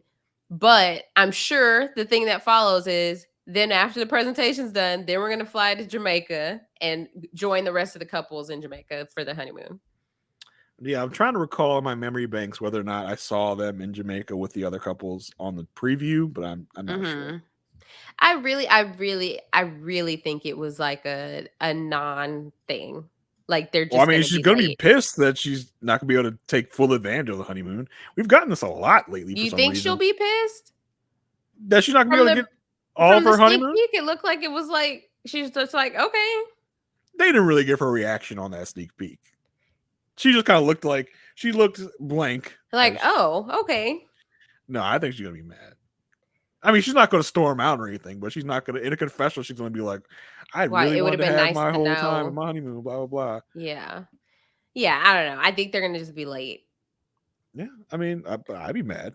I feel like I got to come to you with you some school thing. Like, all right, fine. I'll see you in Jamaica. I'll go with everybody else. I don't know why it is. We've gotten this a couple times, like whether it's Zach and Michaela catching COVID, not being able to go to the honeymoon on time, or Ben. Ben catching COVID, not being able to go to the honeymoon on time. We got that recently, so interesting. I think it might be a prank. Asia says it's real. No, that would be the silliest. Can you imagine prank? Though? Like, because they're dressed up in all their Jamaica stuff because they got all their like stuff. Like he then tells her at that time, He literally had said at the wedding, he's like, this is to her bridesmaids. He was like, this is my last week. And until I'm done with my program. I know that meant we had to stay behind. Like, you can't do your presentation over Zoom or something, bro. in the Jamaica hotel or something. If he's getting his like PhD, he needs to formally present that. Oh, well, listen, I'm not a man of higher education, so I don't know anything about that. But like, this couldn't come up before now. Like, we get our basket of Jamaica stuff, and we're like, oh yeah, by the way, we're not gonna be able to go until you can tell me before now. I'm all excited about going to Jamaica. You're like, hold on your horses on the excitement. You're gonna be late. Yeah, I don't know. I think that would be way too silly as a prank. But we'll see. You might be right. We'll see. All right. So where are we at? Where are you at with Solid, Thin Ice, Doomed? I'm going to give them on thin ice, mainly because of Kirsten. I think her true feelings about him right now are too up in the air. And she's the one kind of like holding back their progress. I know we're only a day in, but if she doesn't kiss him tonight, then it becomes a thing. Then he starts to think she's not attracted to him, and then it's just this whole thing. So I'm just gonna say on thin ice for now. We'll see how things go next episode. I might be falling for it. People in the Facebook group told me don't fall for it when I posted, like, not Kirsten out here giving me some hope for the relationship. Oh gosh. She might have got me. Maybe call me a positive, like, fan of love, unlike Aysha, who is just a hopeless romantic. Is a harbinger of death for relationships. Everyone's on thin ice for Aysha. I'm gonna say Solid. Why not? I liked the progression of the relationship in this episode. And then on episode 12, when it's just looking like no hope for them, I'm gonna say, Jason, let's look back to week 3 when you said that they were solid. The footage has been lost. I'm sorry, folks. You can't access episode 3 anymore. I actually deleted that video and the podcast everywhere. Yeah. We did get a shot of them like doing some kind of activity, and they were semi-kissing, I think, passing something back and forth. He sprayed whipped cream in her mouth, and then he had a cherry, maybe. Okay, yeah. So we got that. I mean, that proves they've been that they have touched mouths. That's what I was about to say. I was like, it's not fully a kiss. You think about it. They touched mouths, okay? But we did get some good shots of them throughout the season. No big blow-ups, no big arguments throughout. The only thing really concerning is that seemingly Pastor Cal asked, so is there any chemistry at all? Shoot to Kirsten saying, no. That could have been editing tricks. Yeah, for sure. That definitely could have. Yeah, my only thing is, another thing that I keep forgetting about is her high expectations. Mm-hmm. And it's already started with like asking for the kiss. So you can only imagine the lengths her expectations go to. So that's a concern. Hopefully with all the expert intervention we're going to get throughout the season, that'll be fixed. Yeah. The expert intervention that we get. All that help they get every week. Yeah. Pretending it's not 4 times throughout the whole 8 months. Right. So last but not least, we have Dom and Mac. And so that kind of goes well together. So they were the second wedding we got this episode. They're both excited. We get like shots of both of them, and she's excited. He's excited. He says he's excited for his future baby mama. Okay.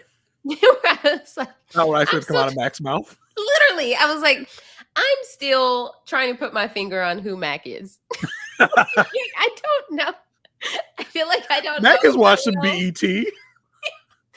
Mac has dated black girls before. That's what he said on After Party. He has dated black girls. I've dated black women before. What are you accusing me of? I've learned things. A couple. I think you literally said like a couple or a few. Here's my since I haven't referenced TikTok yet, here's my TikTok reference. There's been a trend of white husbands who have black wives, and the white husband is like, this is what I've learned from my wife, and it'll be like, I'm not Boo Boo the Fool, or That's on period. Homie, don't play that. Homie, don't.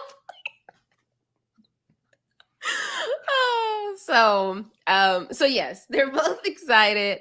Her friends arrived. Did you notice that she had the same room or the same layout as at least as the other grooms? No, I didn't notice that. Okay, But, I mean, she it's had not like surprising. I'm sure a lot of those places, those rooms have the same type of layout. Well, the other brides had a different room. It was like they only reserve rooms for the bride and the groom. Like all the bride's rooms have to be this layout. Right, that's what it looked like. And so let's see. So her friends, they talk about how they really think she's ready for marriage.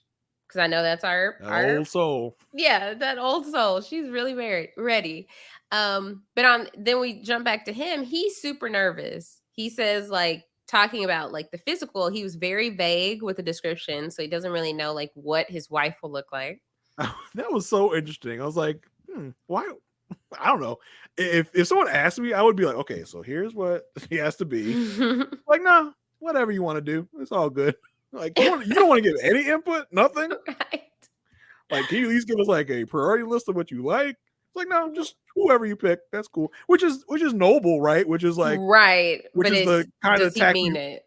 Right, which is kind of the tack that we wish Kirsten would go with, to be like, I'm fine with whoever you give me. I'm desperate to be married. I'm good.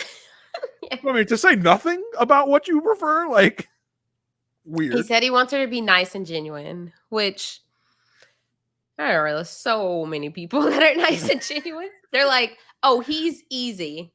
Like, we literally just have to find a woman with anybody. we like. Put him with anyone. It's all good. Exactly. He does say he's a boob guy. So, sir, you're on national television. I am a boob guy. Right. So we go back to her suite, and her friend's like, okay, what if he's a city boy and he like doesn't kill bugs? She's like, oh, that's where I'll draw the line, because I can't kill bugs. And so they got a real like, what if you don't like hunting? What if you gonna go get rabbits, raccoons? What if you don't eat squirrels? What are you gonna do, Dominique? Right. Her mom was like, what if he doesn't hunt? We want somebody to say, we go hunting. I'm gonna go get my gun. I don't think you got that one in Mac. Right. Her mom does say she just wants somebody who can afford to have a family. My mom is really showing her butt this episode. I gotta tell you. You signed your daughter up for this, and now you want to make all these demands. Right. Like, it's like reality is hitting her.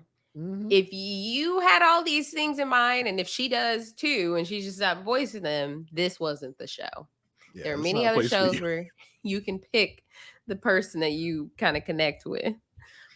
So we go back to his suite, and like he says, like he's dated younger women before who didn't have jobs. Mac's starting to sound more and more like a sugar daddy. I don't know. But he also says that he currently lives in his best friend Taylor. So Taylor is a woman. He lives in his best friend Taylor's parents' house. Taylor lives in Washington, but Taylor doesn't even live in the house that Mac lives. Can you imagine, like, your daughter's friend? It's like, hey, can I come live with you guys for a while, just till I film this show? It'll only be a few months. Okay. Like, what are they gonna do on the home visit? Like, they're like, hey, Taylor's parents. Where's Mac's room? We're not gonna look through all your refrigerator stuff because that's your guys's. Where's Mac's room at? He's like, they let me have the whole upstairs. Yeah, I got this sweet basement apartment. And I get to use the upstairs kitchen anytime I want. Right. So that'll be interesting. Right.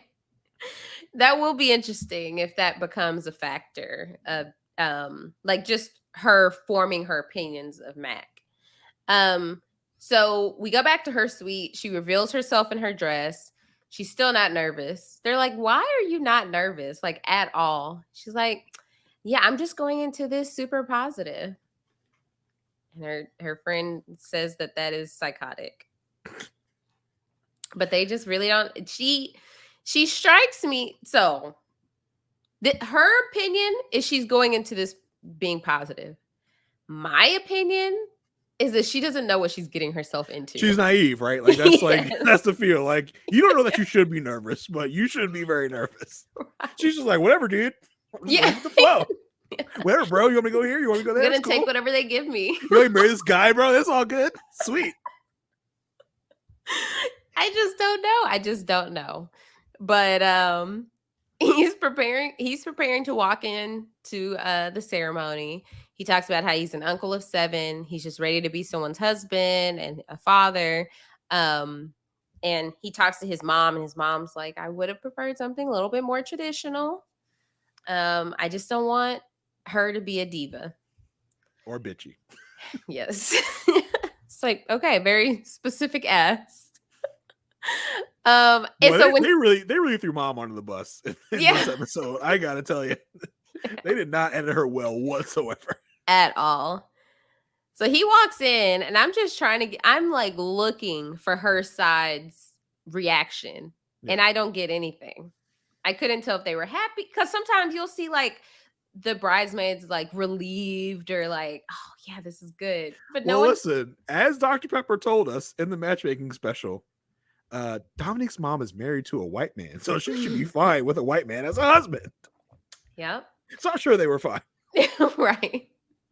I just wanted, like, did they think he was cute? Did they think like, oh, solid pick? I got no reads. Yeah. So she's about to walk in, and it finally hits her. She starts crying. It's like, oh, this is a little too late, because it's about to happen.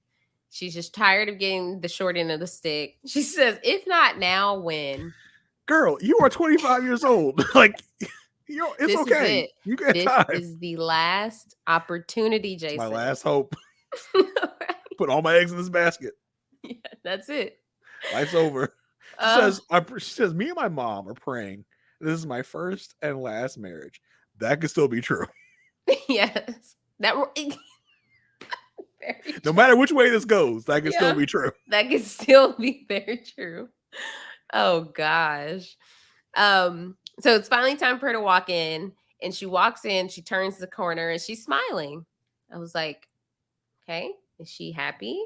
She's like looking around. When she finally reaches him, he tells her she looks gorgeous. I thought this would have been a perfect opportunity for him to say something to her mom. Like, nice to meet you. I'm Mac. The thing that was interesting about Mac was the only person I clocked that they showed us anyway, that really even just kind of introduced himself loosely to her side of the aisle. Mm-hmm. When he walked in. It seemed that everybody else didn't do that. But we find out on after party that Shaq actually like went and introduced himself when he got up to the altar before she came in. Yeah. But apparently Mac was just like, hey guys, just from far away, like, hey. Right. He tells this weird story after party. Like, I tried to talk to her stepdad, but he would never give me eye contact. I was like, okay. He said like during the ceremony, he kept like trying to lock eyes with him. Yeah, but he wouldn't look. He said they did talk later though. Yeah. But they pulled up a picture of them side by side on after party and was like, doesn't he look like he could be your dad? Yeah. It's like, wait a second. Do they just have the same haircut? Or because I didn't think they looked that much alike. Plain white man. Meet plain white man. They're like, are y'all twins? Twinsies. Are you sure you don't know him? He should do the thing that everybody on Facebook does with these type of shows. Like, doesn't this person remind you of this person? As they put like side by side people with celebrities. Like, no, they're just the same ethnicity with probably the same facial hair. That's all you're right. So the first thing she says to him was, hopefully you've never married a stranger before. So weird. Like, that's like nervous talk. Yeah, I mean, that's like you don't know what to say. Something just blurted out of your mouth. Usually it's like, funny meeting you here. Like, that's usually what it is. Like, I hope you haven't married a stranger before. What? Right. I see, now me being as smart as I am, I'd be like, this is about my second time. Right. Yeah. Third, actually. Yeah. So my third one this year. Right. Her family wants him to know that he now has a fierce woman on his hands. She's outgoing, bubbly. She likes dancing, volleyball, and fishing. She's a tomboy at heart, and she'll be a very selfless wife. It's Nothing fine. spectacular. Yeah. His family wants her to know that buckle up because he likes driving fast cars. Did you peep her mom? She's like, oh Lord. Her mom was like, what? Oh my gosh, My I'm baby. concerned. My baby. Yeah. They said he's a thrill seeker at heart. He may be shy at first, but can get quite sassy and a little bit annoying. Sassy. Sassy is an interesting word. I was like, did his mom write this? It must have. They also said he's a dreamer. So yeah, nothing too alarming there. I did want to point out the officiant.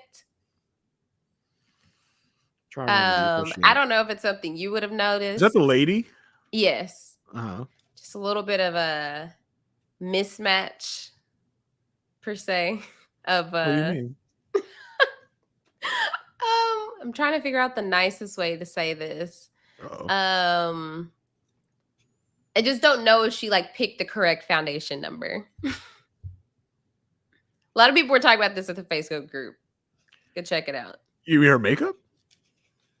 I saw the circle of the season. I know what foundation is now. Right.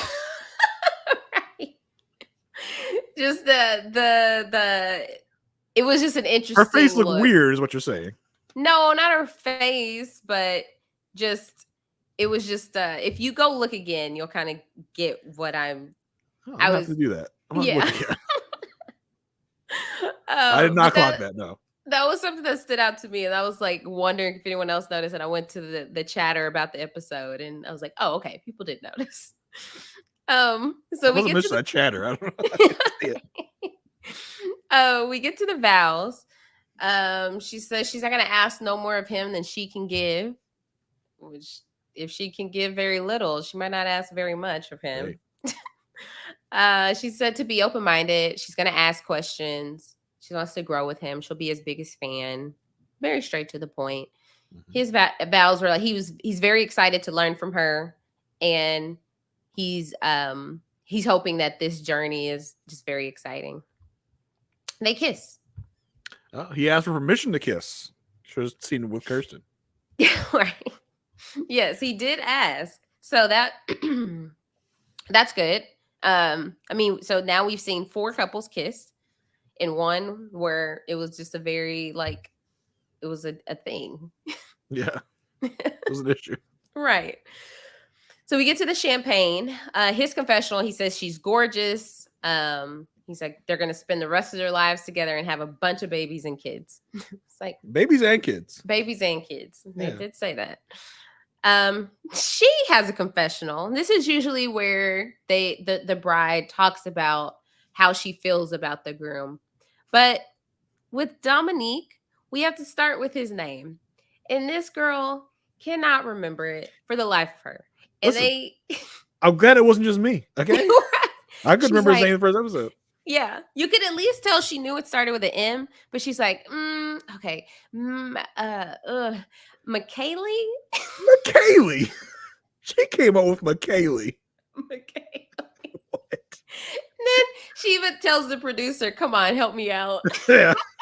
You came up with McKaylee though? Like, I think she pre-gamed for this wedding. Yeah, I think so. I think she was a little tipsy. That was her vibe. The whole ceremony. Oh my God, guys, what's his name? Help me out, please. Oh my God. Right. She literally said it like in her vows after they told her the name. She said it with the vows. Yeah, she did, because I was like, oh, she said it correctly. Yeah. Yes. It just went by too fast. Yeah. I mean, listen, I don't really blame her. Like, I would imagine that in that situation, everything just seems like a blur. Like this you have to like black out a little bit, I think, because this is so bizarre and so crazy. Yeah. That maybe that could happen. I don't know, but it was a lot. It was funny. Yeah. So they sit down with the champagne. They talk about she's been in Nashville since she was 7. He just moved here. He explains the whole Taylor situation. She lives in Washington. He lives in her parents' house. Dom doesn't really have a reaction to it in this moment. Yeah. So this whole sitting down was very weird for me.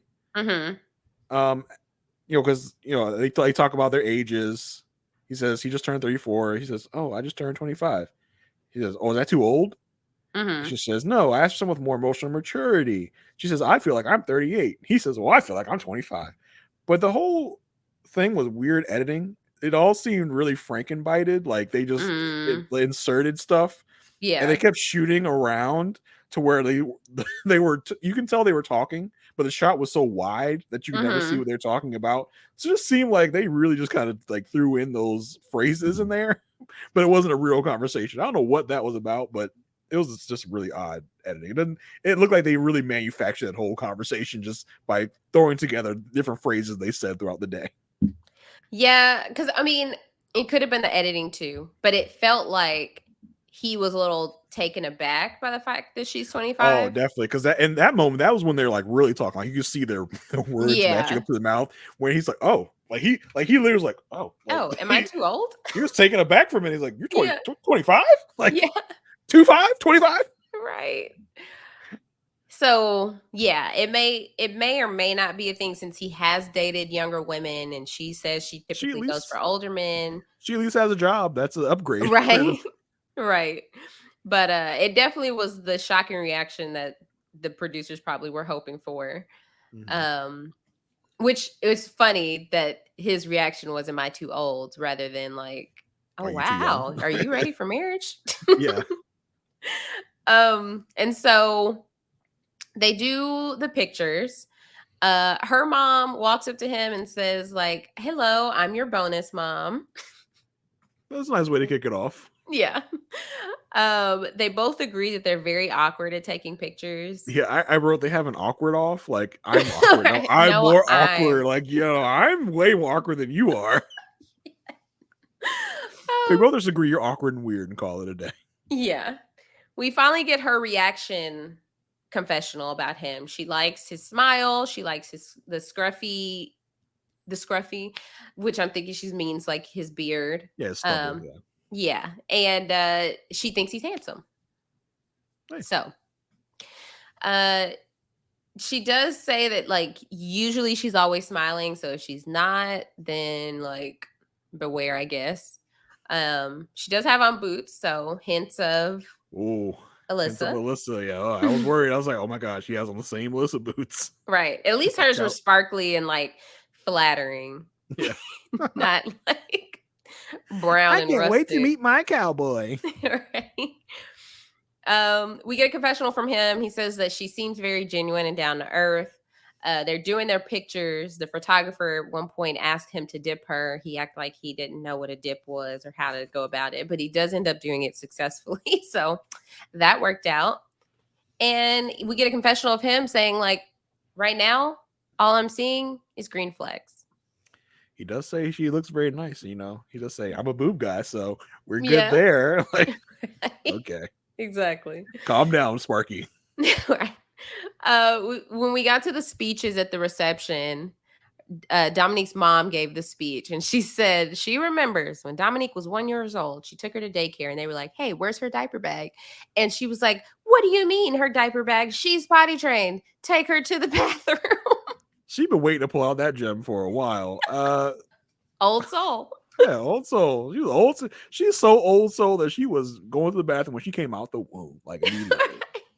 Took herself to the bathroom.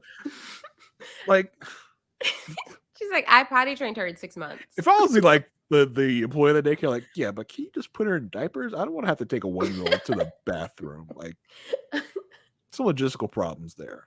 They're like, we aren't prepared for that with our 1-year-olds. Right. Like that's not where our other 1-year-olds are at, and we're having to do a lot of special stuff for this one. So you just put diapers on her. We understand you. We understand you really want to be. You're proud of your daughter for being an overachiever because she can go to the bathroom and the toilet. Can you help us out do our job, please? Oh gosh. So that's evidence since 1 year old. So we have 24 years of evidence of her being older than her age. Yep. It's there. If Tron tell us she's an old soul when confirmed. Yes.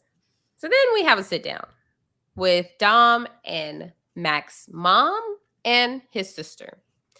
So his mom says, like, look, I didn't like that he was getting married to a stranger. And his sister said that she supported it from the get-go. And they just kind of get into like the sister says, like, yeah, they're like, there used to be like prearranged marriages. And Dominique's like, yeah, and those had a high success rate. Look, I mean, good on Dom for not bringing up the 14-year-old thing again. Right. That's where she's going with it. But I'm like, okay, you're talking about prearranged marriages compared to married at first sight. If you're on married at first sight, look at the success rate of married at first sight. You know, then I think you know what you're working with. And I think even Nicole's dad was like, you know, they were such thing as prearranged before, but usually those families get to meet each other. Right. Like there's some like you And they know who the approve. person is. Like, yeah, we approve. But yeah, this is not like that. This is a lot different. Yeah.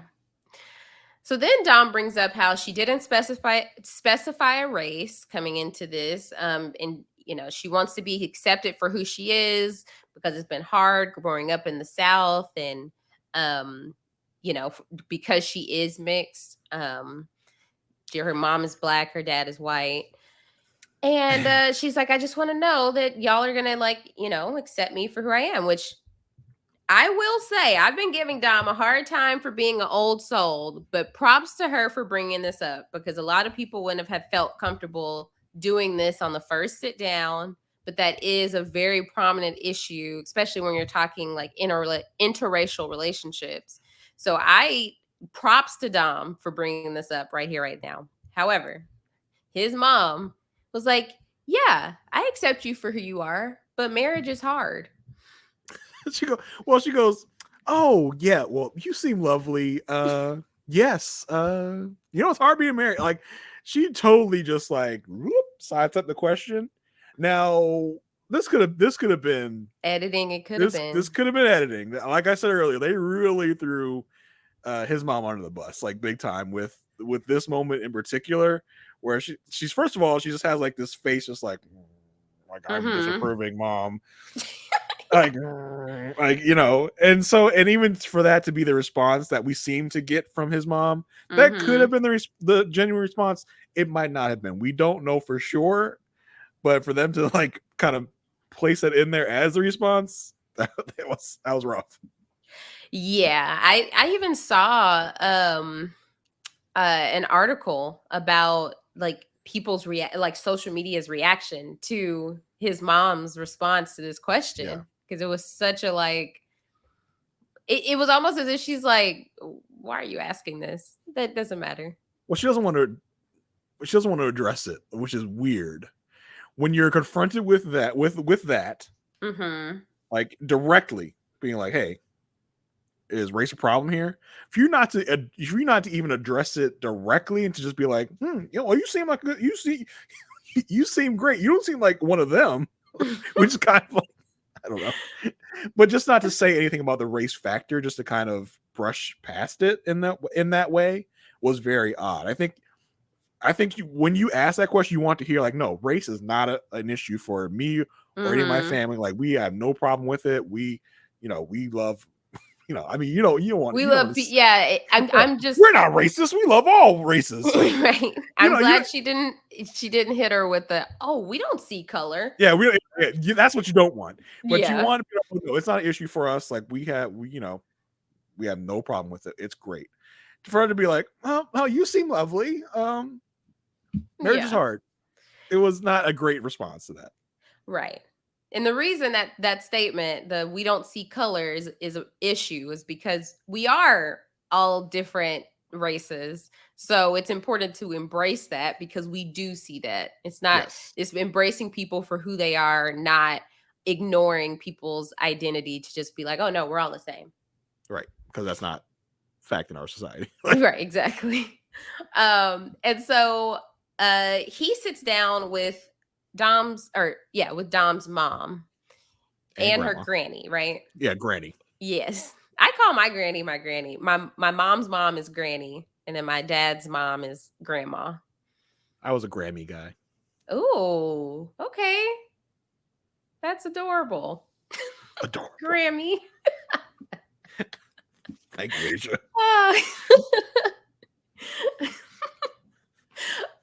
So adorable. right, just pinch your cheeks.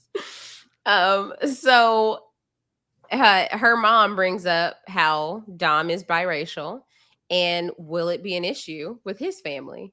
I was like, I wonder if they talk beforehand, like we need to address this on both ends. The elephant in the room, yeah. Right. He's like, oh no, my family's very welcoming with open arms. And we get a confessional of Dom's mom. She's like, oh, people are like, he's so nice. He's so nice. Jeffrey Dahmer was nice. All mass murderers were nice. Dom's mom has come to the realization that she has hooked her daughter up with a stranger, and now she's worried. Now it's hit her that she has just given her daughter away to some strange person. She has no idea who it is, and it is now just hit her like, oh crap, what did I do? It's like, ma'am, you did this. You signed her up. That has been brought up on more than one occasion. So you need to be okay with everything moving forward, not have all these reservations all of a sudden. This is stuff you should have thought about before submitting an application. So that was yeah, funny. I mean, he does confirm that Granny will be okay with this. His Granny will be okay with him, him having a biracial wife. Now, this, this after party segment that we get on this whole thing was also very interesting, where he kind of has to defend his family against racist claims because of that whole, his mom kind of interaction with Dom. Mm-hmm.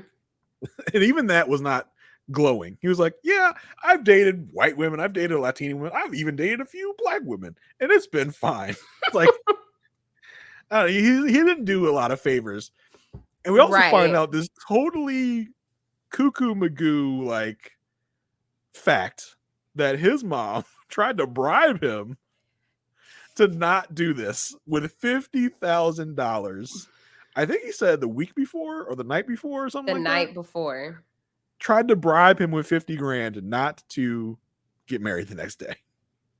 Crazy. That tells me so much. Oh, crazy. Like that one thing alone. So McKinley is well off. Oh yes. Mm-hmm. She's bribing with 50,000. You know what my bribes are? $10. A dog treat. 10 max. $50,000. And then he told Rudy, like, oh, I considered it. Yeah, well, yeah. My God, like, I just imagine her like walking into the wedding, like with the silver briefcase, like, it's not too late, Mac. Right here. It's puts down the table on Cliff's like you see in the movies, like, and then she lifts up the lid and it's like $50,000 just in there. Not too late. She's we like, can walk out now. Right. Me and Felina, we got a getaway car for you and Eris. Yeah, like, this is a preloaded American Express. Oh, that's not dramatic. That's not dramatic enough. We need a suitcase with the $50,000 inside. Oh gosh. So yeah, that was shocking to find out. Like she really did not want him to do it. And so we get Dom sitting down with her bridesmaids, and she says like that, with their kiss, they're like, oh, did he have no stiff lips? She's like, no stiff lips. Okay. But she did say nothing is happening tonight. They're like, well, what if he tries to woo you? She's like, well, he could try to woo me, but I want to build a strong foundation. They're like, well, what if he sucks? I didn't get her response. I don't even think she really gave one. Yeah. She's probably like, I never thought about that. Yeah. Is that an option? What? Well, I think it just cut to like his friends asking, do you even know what to do? Like, yeah, I didn't even. Was there any major call outs from him and his friends? Like, no, his friends just wanted to make sure that he was going to be a gentleman. He's like, yeah, I know how to be a gentleman. It's fine. Yeah, nothing really major. Yeah. Then lastly, we get a confessional from her saying McKinley. It's McKinley. So she knows his name. Yeah, she got it. Yes. We did finally get this season on. Mm-hmm. Let's see. Dom said she couldn't have asked for a better match at one point. Yep. Nicole was there at the honeymoon. Nicole's like, asks Chris if he loves her yet, and he's like, not yet. She's like, I was just joking. Just joking. Yeah. Just a joke. What do you mean? We see the interaction with Shaq and Kirsten with the strawberry and the whipped cream. So I'm not sure if they have kissed yet or if that was just the activity and she was getting the strawberry out of his mouth. So then it's like, so usually with this season's on, we get all the positive, then there's like the then all the negative. So the transition on this one was Clint saying like the girls he's dated before have been athletic and slender. Nicole says that Clint has made a lot of offensive comments to women that have natural bodies. And then we get to sit down with like Clint, and it was Mac and two other husbands. And Mac was like, I don't know what you're talking about. Gina is sexy. Yeah. So that's going to be a thing. And it seems like that's on the honeymoon. Yeah, I think we're probably going to get that. Not next episode. We're probably the episode after that, maybe. Right, like the real honeymoon episode. Yeah. There's some conversation between Dom and Mac where Dom is like, it's petty, and Mac was like, I promise you, you're not perfect. So that's not a conductive argument. Yeah, so, definitely not. They're gonna be interesting. And then there's this exchange between Eris and Jasmine, and Eris apparently has danced with another girl, and Jasmine's like, why did you dance with her? And Eris is basically saying nothing happened. It was like he said, she was just there. I don't know. I just ended up dancing with her. I don't know what happened. Yeah. I blacked out and she was there. I don't know what I want to tell you. Right. They're like outside somewhere. So that definitely seems like that's going to happen when they get back to Nashville. And then there is a segment with Pastor Cal talking to Kirsten and Shaq, and Kirsten saying like, Pastor Cal says their chemistry, like we already covered. And we she's like, not really. Yeah. I don't know. Yeah. That's probably edited. And then Clint and Gina are having some sort of argument where Gina's like, okay, then I should walk away. And he's like, yeah, you should. Because she has no leg to stand on. You have no leg to stand on. And he's wearing a big Jamaica shirt. So I'm pretty sure that's on the honeymoon. On their honeymoon. So y'all, Clint and Gina, they're going to have a lot popping off during this honeymoon.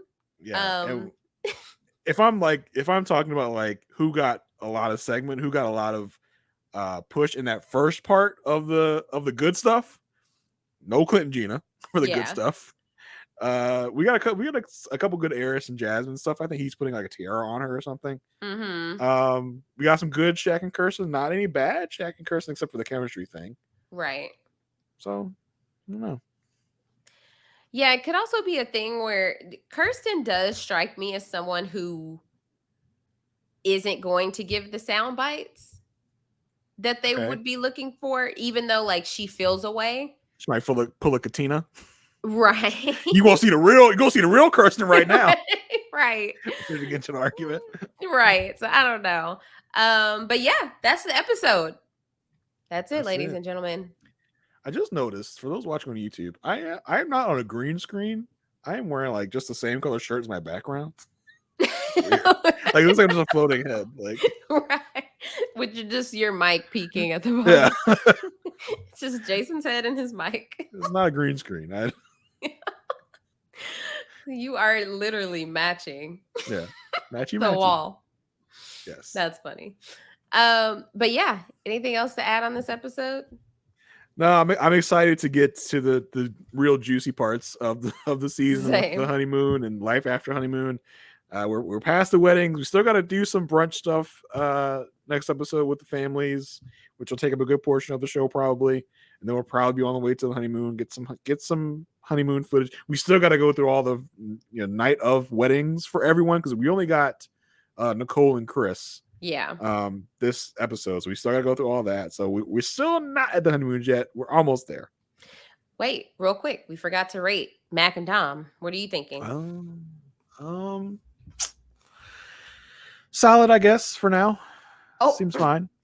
That's funny. I'm at Doomed. You're at Doomed. I don't see any hope for them. Jeez, really? I didn't see the chemistry. You're letting the preview get to you. You're letting it get to you. I am imagining the wedding day. You're at Doomed. She wasn't present enough. No, come on.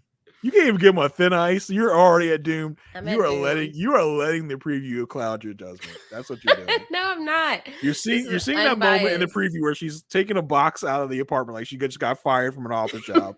Like that's what you're doing. You're letting the preview affect you. I know it. I can see it. No, literally the only couple I'm solid on is Nicole and Chris.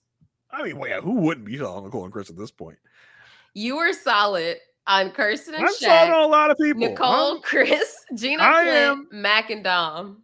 I am being a fair judge at the moment. You are letting things cloud your judgment. That's all I want to say.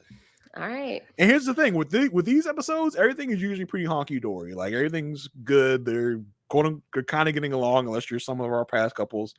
But this is usually a pretty solid episode for everybody. But you're letting the preview cloud your judgment. I can see it. I know it already. No, you're saying that you're all of a sudden saying that on the 5th couple. Why? I've been thinking it the whole time, but now you just put out the doom on the Dom and Mac when there's no doomed evidence in this episode. I gave no other couple doomed. I just don't have any faith. Yeah, like I said, you let the preview affect you, which is Mac and Dom were the most doomed couple in that preview. I don't know. We'll see. So it's all your defense. I don't know. We'll see. Right. Jason, what do you have coming up? Nothing, man. I'm here. This is where I'm at. You can find me on Twitter, JAYR1085. Just in case something else comes up, I'll talk about it there. But yeah, as of now, this is my one gig. But I'm happy to be here with this one gig. Here with a perfect match with all of our people. Yeah.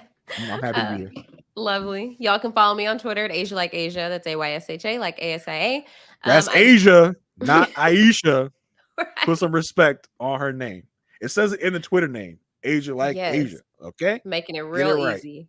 Get it right. Yes. And I joined a panel of people talking about The Traitors. So you can find that on the Rob Has a Podcast YouTube channel or wherever you get your podcasts. We talked about the full season of The Traitors. It was really good. If you haven't seen it, please go check it out. It's a great binge. I also was on RHAP game night. We played Ticket to Ride. It was me, Rob Sesternino, Chappelle, Grace, and Omer from Survivor 42. So we had a great time playing that. I did not win, but I had a great time nonetheless. Spoilers. Spoilers. God, yeah, watch it. Root for me. Now I have the strategy in mind. It was my first time playing ever, but now I understand the game and understand how to strategize it. So anyway, if you want to follow my dogs, Pepper, Cinnamon, you can go follow them on TikTok at Malshi Poo Sisters. They run the account. I just monitor it. Just put the phone under their paws and the paws do the thing. Yes, and they do all the edits and everything. They add the audios. But yeah, go give us a follow on TikTok. But yeah, we'll be back next week to talk about episode 4 of season 16. So don't forget to go join the Facebook group. Don't forget to subscribe, and we'll see y'all next week. Bye.